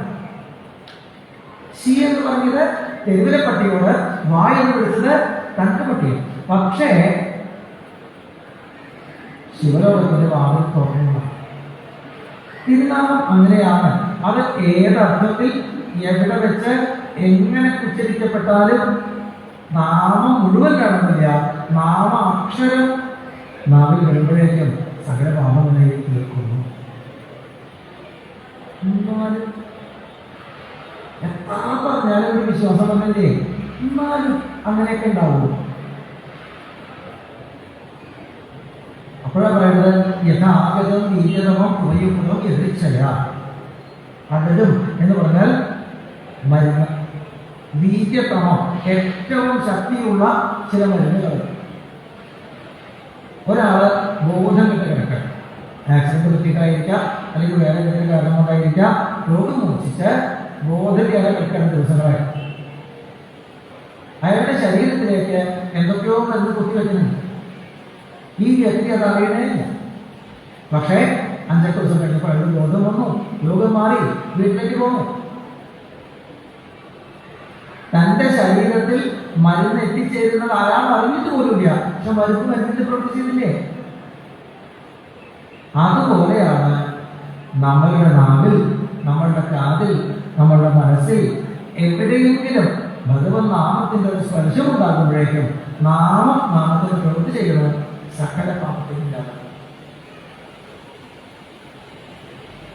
ഇപ്പൊ കൂടുതൽ വാദിച്ചിട്ട് കാര്യമില്ല. അതുകൊണ്ട് യവപുരുഷന്മാർ പോയി. നമ്മൾ 3 ആളെയുള്ളൂ, അവർ 4 ആളുണ്ട്. നമുക്ക് 2 കഴിയുള്ളൂ, അവർക്ക് 4 കഴിയണ്ടേ? കൂടുതലൊന്നും പറയാനില്ല നല്ലത്. അതുകൊണ്ട് അവർ പോയി. ഇതൊക്കെ കേട്ടു അശാന്ത. തന്നെ യമപുരുഷന്മാരെ അതിഭീകരന്മാര് വന്ന് കൂട്ടിട്ട് പിടിച്ചത് അറിയാം. അപ്പോഴേക്കും തന്റെ നാവിൽ നാരായണ എന്നൊരു ശബ്ദം നമുക്കറിയാം. ഭഗവത് പുരുഷന്മാര് വന്ന് രക്ഷിച്ച് ഈ പറഞ്ഞത് മുഴുവൻ കേട്ടിട്ടുണ്ട്. ചിന്തിക്കുകയാണ് അദ്ദേഹം. ഞാൻ എൻ്റെ ഉണ്ണിയെ ഉദ്ദേശിച്ചാണോ എന്ന് പോലും അറിയില്ല. നാരായണായ എന്ന് ഉച്ചരിക്കാൻ പുറപ്പെട്ടു. അത്രയുണ്ടായിരുന്നു. ഇത്രയും പാപം ചെയ്ത എന്നെ ഉടനെ ഇവൻ ഭഗവാന്റെ ആളാണ് എന്ന് പറഞ്ഞ് രക്ഷിച്ചു. എനിക്ക് ഭഗവാൻ അത്ര വലിയവനാണ്. ഭഗവത് പാർഷദന്മാരത്ര പാമയന്മാരാണ്. അതിന് താമസം ഉണ്ടായിട്ടില്ല രക്ഷിക്കാനേ. നമ്മളോടൊക്കെ ഒരാളെ വിളിച്ചുകൊണ്ടിരിക്കട്ടെ, ഇവിടെ ഒരു ഇപ്പൊ ചെയ്തുകൊണ്ടിരിക്കുന്ന പ്രവൃത്തി നിർത്തി അങ്ങനെ ചെല്ലാൻ ഒരു താമസമാകില്ലേ? ഇത് നാരായണ എന്നുള്ള ഉച്ചരിച്ചത് ശരി, അപ്പോഴേക്കും പ്രത്യക്ഷമായി. എന്ന് വെച്ചാൽ ഞാൻ എവിടെ പോകുമ്പോഴും എൻ്റെ ഒപ്പം ഉണ്ടായിരുന്നു അവരത്. എപ്പോഴാണ് വിളിക്കുക, എപ്പോഴാണ് എന്തെങ്കിലും ചെയ്തു കൊടുക്കേണ്ടി വരിക എന്ന് കരുതിക്കൊണ്ട് എപ്പോഴും കൂടെ ഉണ്ടായിരുന്നു ഈ ഭഗവാന്റെ ആൾക്കാർ.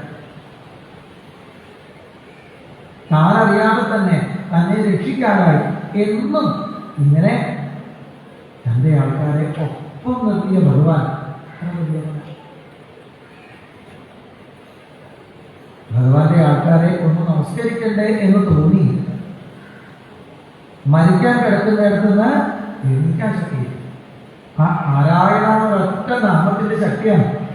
മരിക്കാൻ കിടന്ന ആൾക്ക് വീണ്ടും എണീറ്റിരിക്കാൻ സാധിച്ചു. അപ്പൊ എണീക്കുമ്പോഴും അദ്ദേഹത്തിന്റെ ശബ്ദം നാരായണ തന്നെയാണ്. എണീറ്റിരുന്നല്ല, നിൽക്കാൻ വേണ്ടി കാലുകളെ അനക്കുമ്പോഴും നാരായണ എന്ന് തന്നെയാണ്. നടു വേദനിക്കുമ്പോഴും നാരായണ, കാലിന്റെ മുട്ട് വേദനിക്കുമ്പോഴും നാരായണ. വേഷം ഒന്നും പറയാതെയാണ്. നാരായണ എന്ന് ഉച്ചരിച്ചുകൊണ്ട് തന്നെ അവരെ നമസ്കരിക്കാൻ പുറപ്പെട്ടപ്പോഴേക്കും ഭഗവത് പുരുഷന്മാർ 4 പേരും അപ്രത്യക്ഷം. അവർക്ക് ഈ നാമത്തിന്റെ ശക്തി മുഴുവൻ അറിയുന്നത് ചോദിച്ചാൽ അറിയില്ല. ഒരു കാര്യം നല്ലോണമല്ല. അവരോട് അവരുടെ കാരണന്മാർ പറഞ്ഞു കൊടുത്തിട്ടുണ്ട്, ഏതെങ്കിലും ഒരാളുടെ നാവ് അറിഞ്ഞോ അറിയാതെയോ ഭഗവത് നാമം ഉച്ചരിക്കുന്നുവെങ്കിൽ അവർക്ക് സേവ ചെയ്യാനാണ് നമ്മുടെ ഈ വൈകുണ്ഠ ജന്മം. നാമം ജപിച്ചവരെ നമ്മളെ ഇങ്ങോട്ടെല്ലാം നമസ്കരിക്കാൻ പുറപ്പെട്ടാൽ വിട്ടു കൊടുക്കുന്നുണ്ടോ? നാമം ജപിച്ചവർക്ക് അങ്ങോട്ട് സേവ ചെയ്യാനാണ് നമ്മൾക്ക് വൈകുണ്ഠത്തില് ജന്മം തന്നിരിക്കുന്നത്. നാമം ജപിച്ചവർ ഇങ്ങോട്ടെല്ലാം നമസ്കരിക്കാൻ പുറപ്പെട്ടാൽ ഓടി മാറിപ്പോകും. അത് ഏൽക്കാനുള്ള യോഗ്യത നമുക്കില്ല. ഒരിക്കലെങ്കിലും ഒരു നാമം ഉച്ചരിച്ചവന്റെ നമസ്കാരം ഏറ്റുവാങ്ങാൻ നമ്മൾ ആരുമില്ല. അത് ഭഗവത്പുരുഷന്മാർക്ക് അറിയാം. അവരപ്പോഴേ പ്രത്യക്ഷം.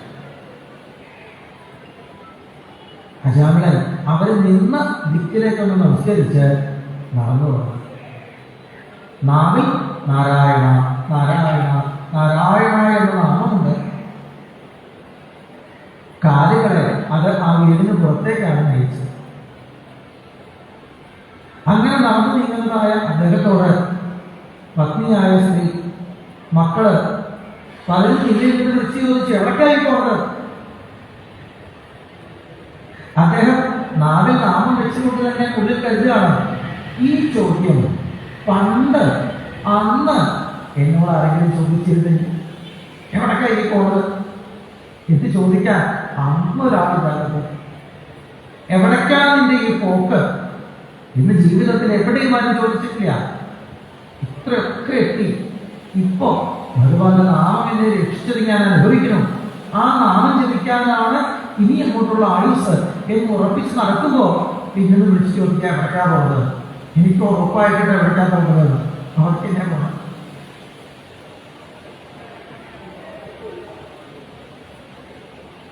നാരായണ നാരായണ നാരായണ എന്ന് ഉച്ചരിച്ച് ആ കാലുകള് മുന്നോട്ട് മുന്നോട്ട് മുന്നോട്ട് മാത്രം നടന്നു ഗംഗാനദിയിലേക്ക്. മനസ്സ് പല വഴിക്ക് പോകുന്നത്. താൻ ജനിച്ചത് എവിടെയായിരുന്നു, തന്നെ അച്ഛനമ്മോനെ വളർത്തിയത് എന്തിനായിരുന്നു, എങ്ങനെയായിരുന്നു, താൻ ഈ ലോകത്ത് ചെയ്തു കൂട്ടിയത് എന്തൊക്കെയാണ്, തന്നെ സ്നേഹിച്ചവർക്കും തന്നെക്കുറിച്ച് കേട്ടുപരിചയിക്കാത്തവർക്ക് പോലും എന്തൊക്കെ ദുഃഖങ്ങളാണ് കൊടുത്തിട്ടുള്ളത്. തന്നെ കുറിച്ച് ഓർക്കുമ്പോൾ കഷ്ടം തോന്നും. തന്നെ രക്ഷിച്ച ഭഗവാന്റെ കൃപയോർത്താൽ വീണ്ടും വീണ്ടും നാമം ജപിക്കാതെ വയ്യാതെ തോന്നും. അങ്ങനെ മനസ്സിങ്ങനെ തന്റെ ഭൂതകാലത്തിലേക്കും തന്നെ രക്ഷിച്ച ഭഗവാനിലേക്കും മാറി മാറി ആടിക്കൊണ്ടിരിക്കുകയാണ്, ഒരു ഊഞ്ഞാല് പോലെ. നാവ് നാരായണ നാരായണ നാരായണ എന്ന് ഉച്ചരിച്ചുകൊണ്ടിരിക്കുകയാണ്. കണ്ണിൽ കാണുന്നുണ്ട് മുമ്പിൽ ഗംഗ, ഭഗവാന്റെ പാദതീർത്ഥം. പക്ഷേ അയാളെ അതിൽ കുളിക്കണ്ടായില്ല. ഗംഗയിലൊന്ന് കുളിച്ചാൽ സകല പാപം തീരില്ലേ, സകല കിട്ടില്ലേ ചോദിച്ചപ്പോൾ ഇയാളെ പറഞ്ഞു. പക്ഷെ അയാളെ കുളിക്കണ്ടായില്ല. അതെന്റെ കോടാനുകോടി ജന്മങ്ങളിലെ പാപങ്ങളെ തീർത്ത നാമം തന്റെ നാവിലുള്ളപ്പോ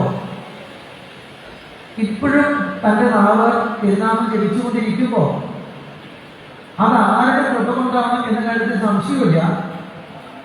താനിനി നാമം നിർത്തിയിട്ട് ഗംഭീരം മുങ്ങാൻ പുറപ്പെട്ടാൽ നാമത്തിൽ തനിക്ക് വിശ്വാസം നഷ്ടപ്പെട്ടു എന്നതിന്റെ അർത്ഥം.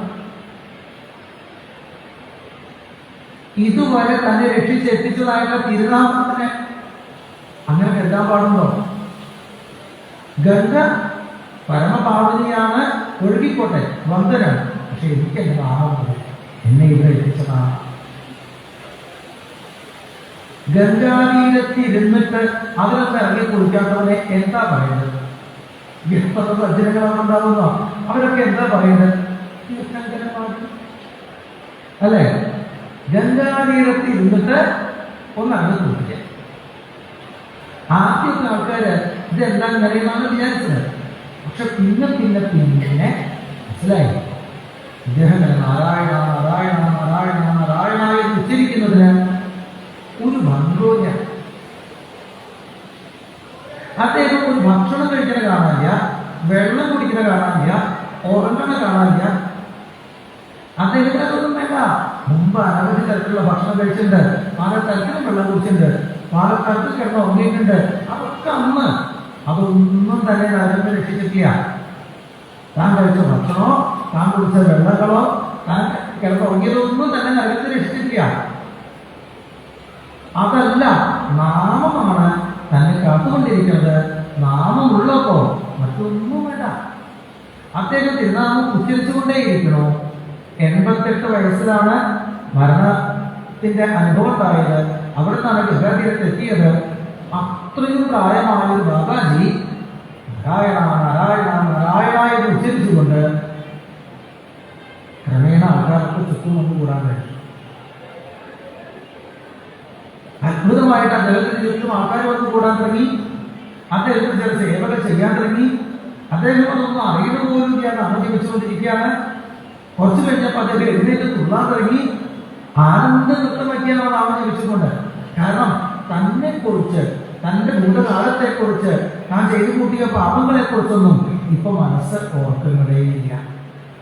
ഭഗവാനെ കുറിച്ച്, ഭഗവാന്റെ കൃപയെക്കുറിച്ച് ആ ആനന്ദം മാത്രമാണ് ഇപ്പൊ മനസ്സില്. അപ്പൊ ശരീരം തുള്ളിച്ചാടാനാണ്. നമ്മളൊക്കെ കരുതുന്നു സമയാസമയത്ത് ഭക്ഷണം കഴിച്ചില്ലെങ്കിൽ ശരീരം താഴും. ഇവിടെ ഒരാള് സമയം കഴിയുന്നതോറും കൂടുതൽ കൂടുതൽ ഉഷാറായി വരുന്നു. ഉറക്കെ നാമം ജപിച്ച ആനന്ദ നൃത്തം.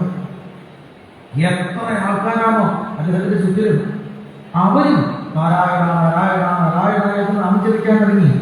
അവരും നൃത്തം വയ്ക്കാൻ തുടങ്ങി. വന്നു കൂടുന്നവരൊക്കെ ഇദ്ദേഹത്തോടൊപ്പം കുറച്ചു സമയം ഇരുന്ന് നാമം ജപിച്ചിട്ട് നാമം കിട്ടി തങ്ങൾക്ക് ഏറ്റവും ധന്യരായി പോകാൻ തുടങ്ങി. ഗംഗാ തീരം, ആ പ്രദേശം മുഴുവൻ അദ്ദേഹത്തിന്റെ സാന്നിധ്യം കൊണ്ട് അറിയപ്പെട്ടു. പുരുഷ 100 വയസ്സാണ് ഒരു പുരുഷായുസ്. അത് പൂർത്തിയാകുമ്പോഴേക്കും ഭഗവത് പുരുഷന്മാർ വേഗം വന്നു. ആ മനുഷ്യദേഹത്തെ വിട്ട് തങ്ങളെ പോലെ തന്നെ രൂപം കൊടുത്ത് ഭഗവാന്റെ അടുത്തേക്ക് വിമാനത്തിൽ കയറ്റി കൂട്ടിക്കൊണ്ടു. ലോകത്തിൽ സകലരെയും ഉപദ്രവിച്ച, ലോകത്തിൽ സകലരെയും വേദനിപ്പിച്ച, ലോകത്തിൽ സകലരെയും കരയിപ്പിച്ച മഹാപാപിയായ അജാമിലരിൽ നിന്ന് ലോകത്തിലെ എല്ലാവരെ കൊണ്ടും നാരായണ നാരായണ നാരായണ എന്ന് നാമം ജപിപ്പിച്ച മഹാസിദ്ധനായ ജഗദ്ഗുരുവായ തിരുനാമ ആചാര്യനിലേക്ക്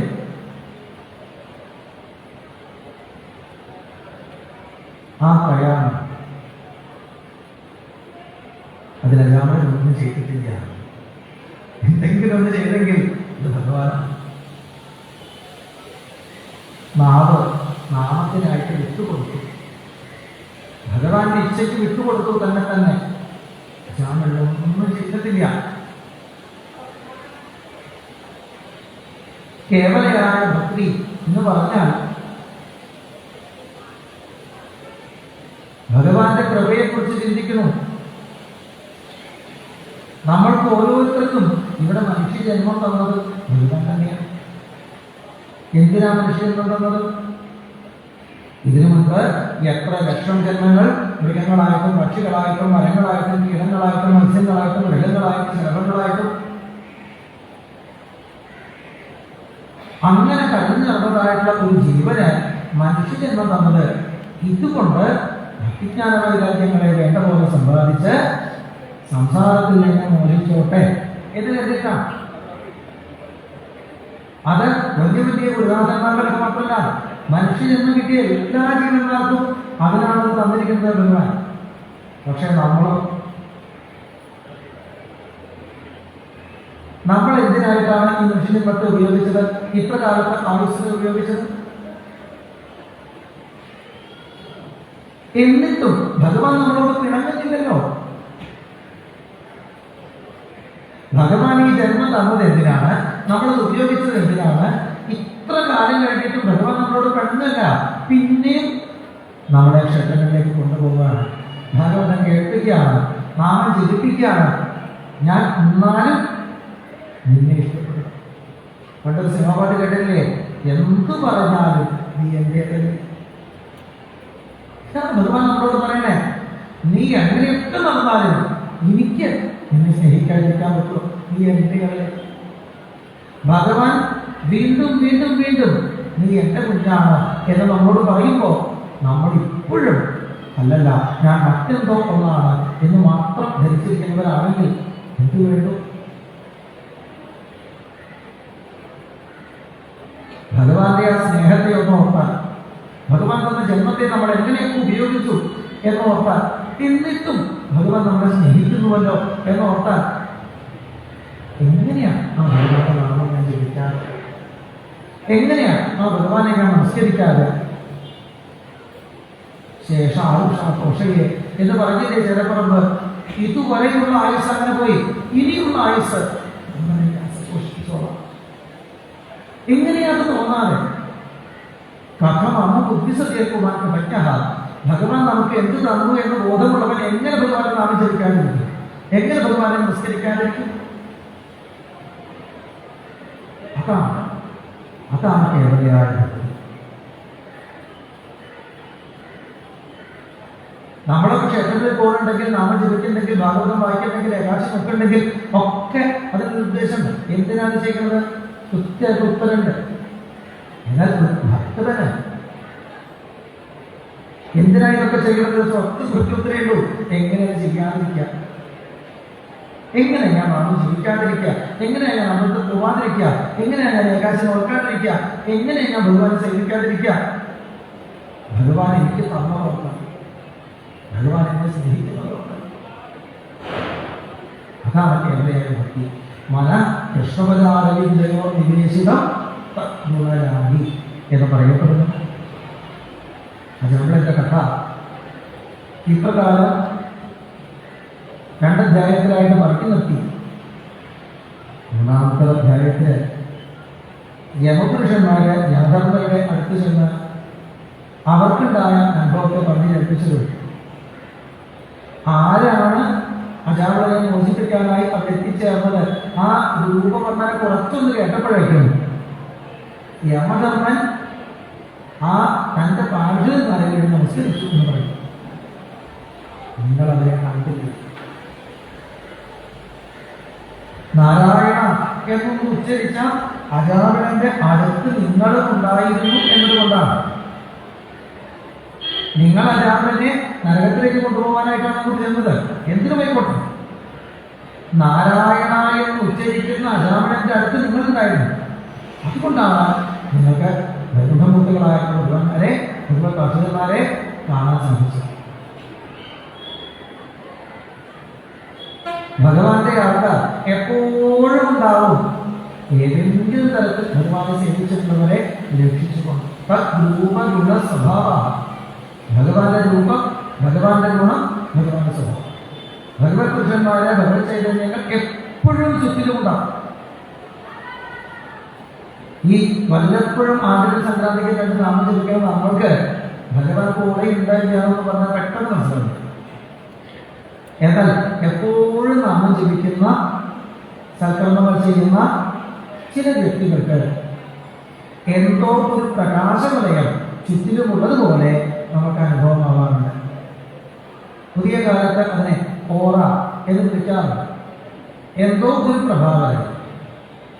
അദ്ദേഹത്തിൻ്റെ അടുത്തെത്തുമ്പോൾ നമുക്ക് വേണ്ടാത്തതൊന്നും പറയാൻ പറ്റുന്നില്ല, ചെയ്യാൻ പറ്റുന്നില്ല, ചിന്തിക്കാൻ പോലും പറ്റുന്നില്ല.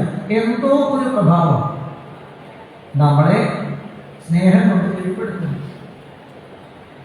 ചില വ്യക്തികളിൽ അത് നമ്മൾ കാണാൻ, അവർക്ക് വിപരീതമായിട്ട് ഒന്നും തന്നെ ഉണ്ടാകാൻ വേണ്ടി ഭഗവത് ധ്യാനത്തിലിരിക്കുന്ന, ഭഗവത് നാമം ജപിച്ചുകൊണ്ടിരിക്കുന്നവരുടെ അടുത്ത് ഹിംസ്ര മൃഗങ്ങൾ പോലും മുച്ചക്കുട്ടികളെ പോലെയായിട്ട് അവരുടെ അടുത്ത് നിന്നതായിട്ടുള്ള ക്രൂര സർപ്പങ്ങൾ അവരുടെ മുന്നിൽ ശാന്തരായിട്ട് പ്രണമിച്ച് കിടക്കുന്നു. ഈ പ്രകൃതി മുഴുവൻ അവർക്ക് അനുകൂലമായി തീരുന്നു. എന്തോ ഒരു ശക്തി, എന്തോ ഒരു പ്രഭാവം എല്ലാത്തിൽ നിന്നും അവരെ രക്ഷിച്ചുകൊണ്ടിരിക്കുന്നു. അതെന്താണ് എന്ന് ചോദിച്ചാൽ, ഭഗവാന്റെ നാമം ജപിക്കുന്നവരോടൊപ്പം ഭഗവാൻ തന്നെ പറഞ്ഞേച്ച ഭഗവത് പുരുഷന്മാരുണ്ട്. നമ്മൾക്ക് അവരെ അദൃശ്യരാണ്, പക്ഷെ അവരുടെ പ്രഭാവമാണ്, അവരുടെ ചൈതന്യമാണ് ചിലരിൽ നമുക്ക് കാണപ്പെടുന്നത്. ഭഗവാനെ സേവിക്കുന്നവരുടെ, ഭഗവനാമം ജപിക്കുന്നവരുടെ ഏതെങ്കിലും വൈഷ്ണവകൃത്യങ്ങൾ ചെയ്യുന്നവരുടെ അടുത്തേക്ക് പോകരുത്. ഇതാണ് യവനന്മാരെ എൻ്റെ കുട്ടികളോട് പറയാനുള്ളത്. അവരുടെ അടുത്തേക്ക് പോകരുതെന്ന് നമസ്കരിക്കാനായിട്ട് പോകുള്ളൂ. അവരെ നരകത്തിലേക്ക് കൊണ്ടുവരാനായിട്ട് പോകണം. കാരണം അവർക്ക് നരകമില്ല.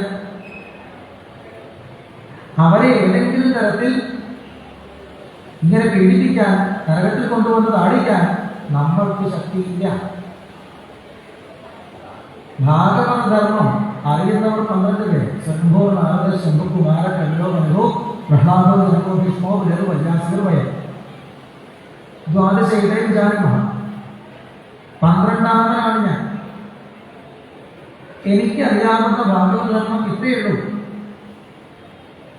ഒരാൾക്ക് ഭഗവാനെ നാമം ഉച്ചരിക്കാൻ കഴിയുന്നുണ്ടെങ്കിൽ, ഭഗവാനെ നമസ്കരിക്കാൻ കഴിയുന്നുണ്ടെങ്കിൽ, ഭഗവാനിലേക്ക് ഏതെങ്കിലും വഴിയിലൂടെ ഒരു നിമിഷമെങ്കിലും ചേർന്ന് നിൽക്കാൻ കഴിയുന്നുണ്ടെങ്കിൽ, ഭഗവാൻ അയാളെ ചേർത്ത് നിർത്തിയത് കൊണ്ടാണ്, തൻ്റെതായി കരുതിയത് കൊണ്ടാണ്.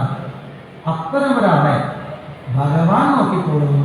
ആ ജീവന്റെ ചുമതല നമുക്കില്ല. അയാളെ എത്ര വേണമെങ്കിൽ പാപം ചെയ്തോട്ടെ, അയാളെ നരകത്തിലേക്ക് കൊണ്ടുവരണ്ട എന്ന് മാത്രമേ എനിക്കറിയൂ. നാമം ജപിച്ചവർ പിന്നെ പാപം ചെയ്തു കഴിഞ്ഞാൽ നരകത്തിൽ ഒരിക്കലെങ്കിലും നാമം ജപിച്ചവർക്ക് നരകത്തിൽ പോണ്ടി വരില്ല, യമധർമ്മനെ കാണാണ്ടി വരില്ല. എന്ന് വെച്ച് അവരുടെ ജീവിതത്തിൽ ഈ ദുഃഖം വരില്ല എന്നാലും പറഞ്ഞിട്ടില്ല കേട്ടോ. ചെയ്ത കർമ്മങ്ങളെ അനുഭവിക്കേണ്ട എന്നാലും പറഞ്ഞില്ല. നരകത്തിലേക്ക് കൊണ്ടാണേ പറഞ്ഞുള്ളൂ. അതിന് വേറെ സ്ഥലങ്ങളുണ്ടാവും. ഖഗ മൃഗ പാപജീവാഹ ഭഗവതീയടുത്ത് പറയും. അവർ മൃഗങ്ങളായിട്ടോ പക്ഷികളായിട്ടോ മറ്റു കീടങ്ങളായിട്ടോ പലയിടത്തും ജനിക്കും. ഭഗവാൻ അവരെ ജനിപ്പിക്കും. ഓരോരോ ശരീരങ്ങളിലും ഓരോരോ തരത്തിലുള്ള അനുഭവങ്ങൾ കൊടുത്ത് ഭഗവാൻ അവരെ ശുദ്ധീകരിച്ചു. ഈ ചോട്ടാനിക്കര ശ്രീകാലത്ത് എത്ര കൂറയുണ്ടെന്ന് നിശ്ചയമുണ്ട്. കൂറ പാട്ട അതിനകത്ത് കയറിയിട്ടുള്ള ആളായതുകൊണ്ട് എനിക്കറിയാം. അതിനകത്ത് നിറച്ച് ഈ പറഞ്ഞ ജീവിയുണ്ട്. അതിനെ ഉപദ്രവിക്കാൻ പാടില്ല. ഭഗവതിയുടെ സ്വന്തമാണ്. ഉപദ്രവിക്കാൻ ശ്രമിച്ചിട്ടുള്ളവരെ അത് കിട്ടിയിട്ടുണ്ട്. ഭഗവതിയുടെ മക്കളാണ്. അതിനുള്ളൊക്കെ ചെയ്യാൻ പാടില്ല. എങ്ങനെയാണ് ഈ കൂറയായി അഥവാ പാറ്റയായി ജനിച്ച ഒരാൾ ഈ ശ്രീരാഗത്ത് ജനിക്കാൻ പറ്റുന്നത്? വേറെ എവിടെയൊക്കെ കൂറയുടെ ഹിറ്റും കൊണ്ടുവരും ആൾക്കാർ, അല്ലെങ്കിൽ ദേവം സ്വയം കൊണ്ടുവരും ഇല്ലേ? ഇവിടെ മാത്രം നിങ്ങൾ കൂറയായിട്ട് വന്നോളൂ, പല്ലിയായിട്ട് വന്നോളൂ, എട്ടുകാലിയായിട്ട് വന്നോളൂ, ആരും ഒന്നും ചെയ്യില്ല. ഭഗവത കുട്ടികളാ.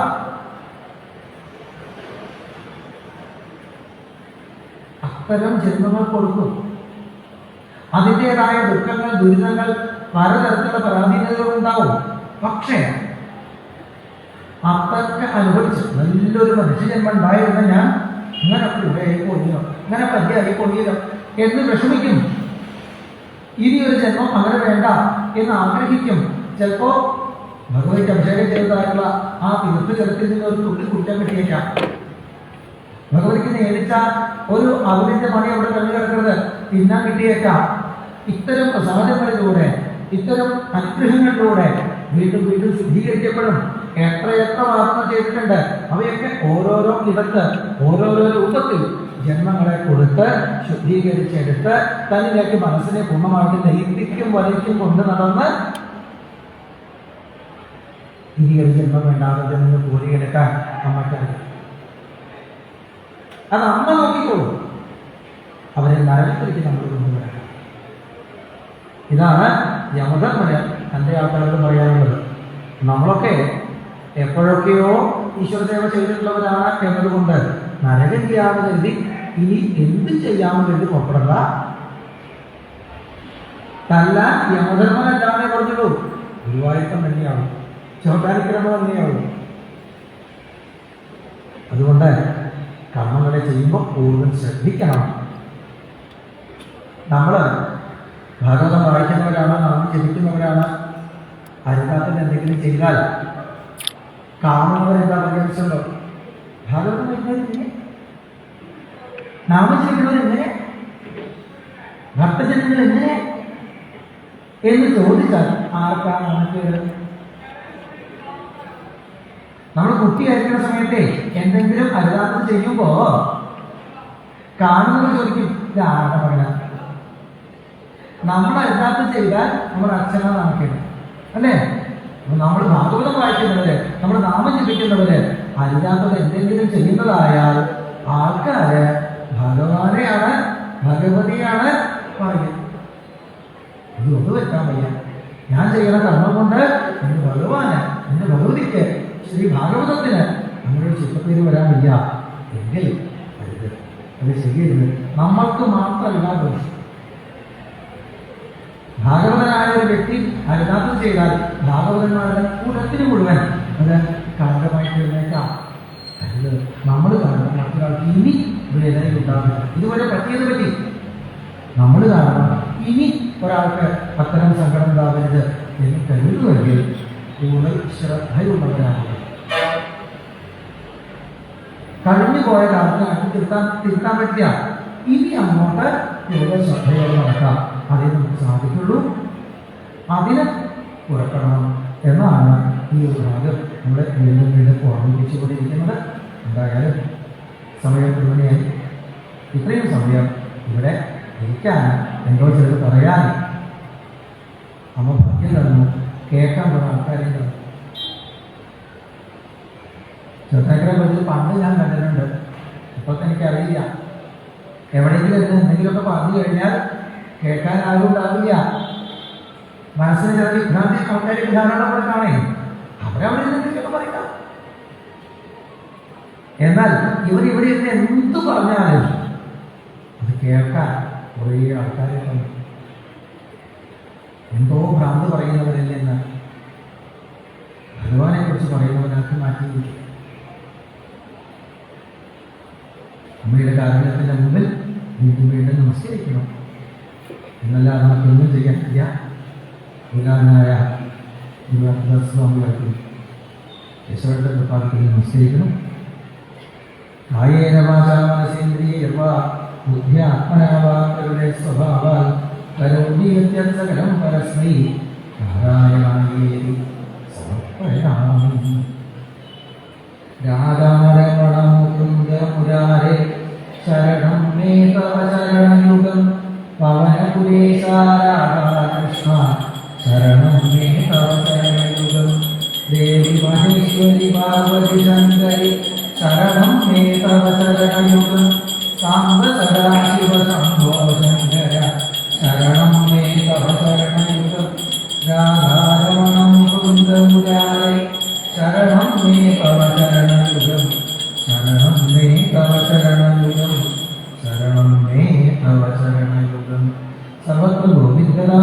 കീർത്തനം.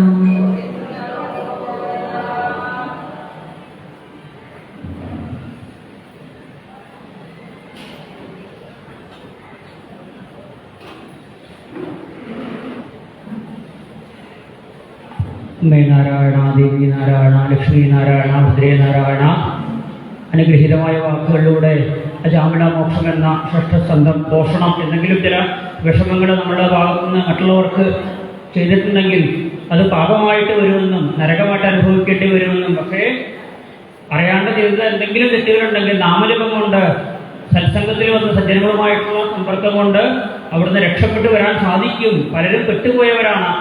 ഇവിടെ പെടുത്തുന്ന കഥയല്ല, രക്ഷപ്പെടുത്തുന്ന കഥയാണ് അജാമിള ഉപാഖ്യാനത്തിലൂടെ നമുക്ക് പറഞ്ഞു തന്നത്. നാമമാഹാത്മ്യം ആ കുരുവല്ലൂർ ഹരിയേട്ടൻ്റെ ആ ഒരു വാക്കുകൾക്ക് മുമ്പിൽ ഭക്തിപൂർവം നമസ്കരിക്കാം.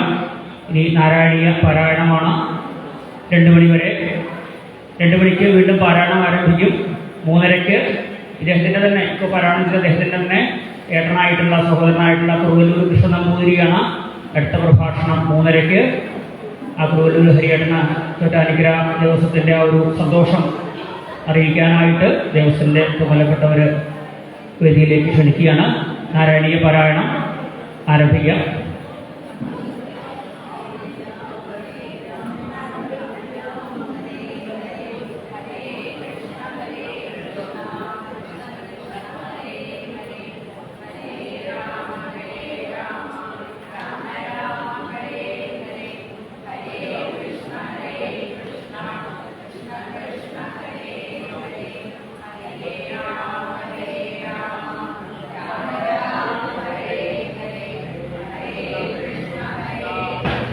കൃഷ്ണ കൃഷ്ണ ഹരേ ഹരേ. ഇവിടെ ഗുരുവായൂരപ്പദാസ സ്വാമികൾ 50 വർഷങ്ങൾക്ക് മുമ്പ് തുടങ്ങി വെച്ച ഈ ഒരു യജ്ഞമാണ് ഇന്ന് 50ാം വാർഷികമായിട്ട് സുവർണ ജൂബിലി. നമുക്ക് ആ ജൂബിലി എന്നുള്ള വാക്ക് നമ്മുടെ അല്ല, അതുകൊണ്ട് സുവർണ ഭാഗവത സപ്താഹം എന്നൊരു പേരിൽ നടത്തുകയാണ്. 50 കൊല്ലങ്ങൾക്ക് മുമ്പ്, ഞാനൊക്കെ ജനിക്കുന്നതിനും വർഷങ്ങൾക്ക് മുമ്പ് ഇവിടെയുള്ള പല ആളുകൾക്കും ആ സ്വാമിയെക്കുറിച്ച് അറിയില്ല. അപ്പോൾ ആ ഗുരുവായൂരപ്പദാസ സ്വാമിയെക്കുറിച്ച് അദ്ദേഹം ചോറ്റാനിക്കരയിൽ വന്നും അതുപോലെ ഈ അനവധി ആളുകൾക്ക് ഭാഗവത രംഗത്തേക്ക് വരാനുള്ള മാർഗനിർദ്ദേശം എന്ന അദ്ദേഹത്തിൻ്റെ ആ ഒരു ജീവചരിത്രം ഭഗവാന്റെ തന്നെ ഓടക്കവരുടെ പേരായിട്ടുള്ള ബാംസുരി എന്ന ആ ഒരു സംഘടന ഈ ഒരു പുസ്തകമായിട്ട് പ്രസിദ്ധീകരിച്ചിട്ടുണ്ട്. അപ്പോൾ അത് ദേവസ്വത്തിൻ്റെ മാനേജർക്ക് ഇന്ന് ഗുരുനാഥൻ ഒന്ന് കൈമാറുകയാണ്. വേണ്ടവർക്ക് ആ പുസ്തകം ലഭിക്കുകയും ചെയ്യും. അതിനായിട്ട് അതുപോലെ കുരുവല്ലൂർ ഹരിയേട്ടൻ രക്ഷ കൊടുക്കാനും ഗുരുവായൂരപ്പ സ്വാമികളുടെ ആ ഒരു പുസ്തകം ഏറ്റുവാങ്ങാനുമായിട്ട് മാനേജറെ ക്ഷണിക്കുകയാണ്.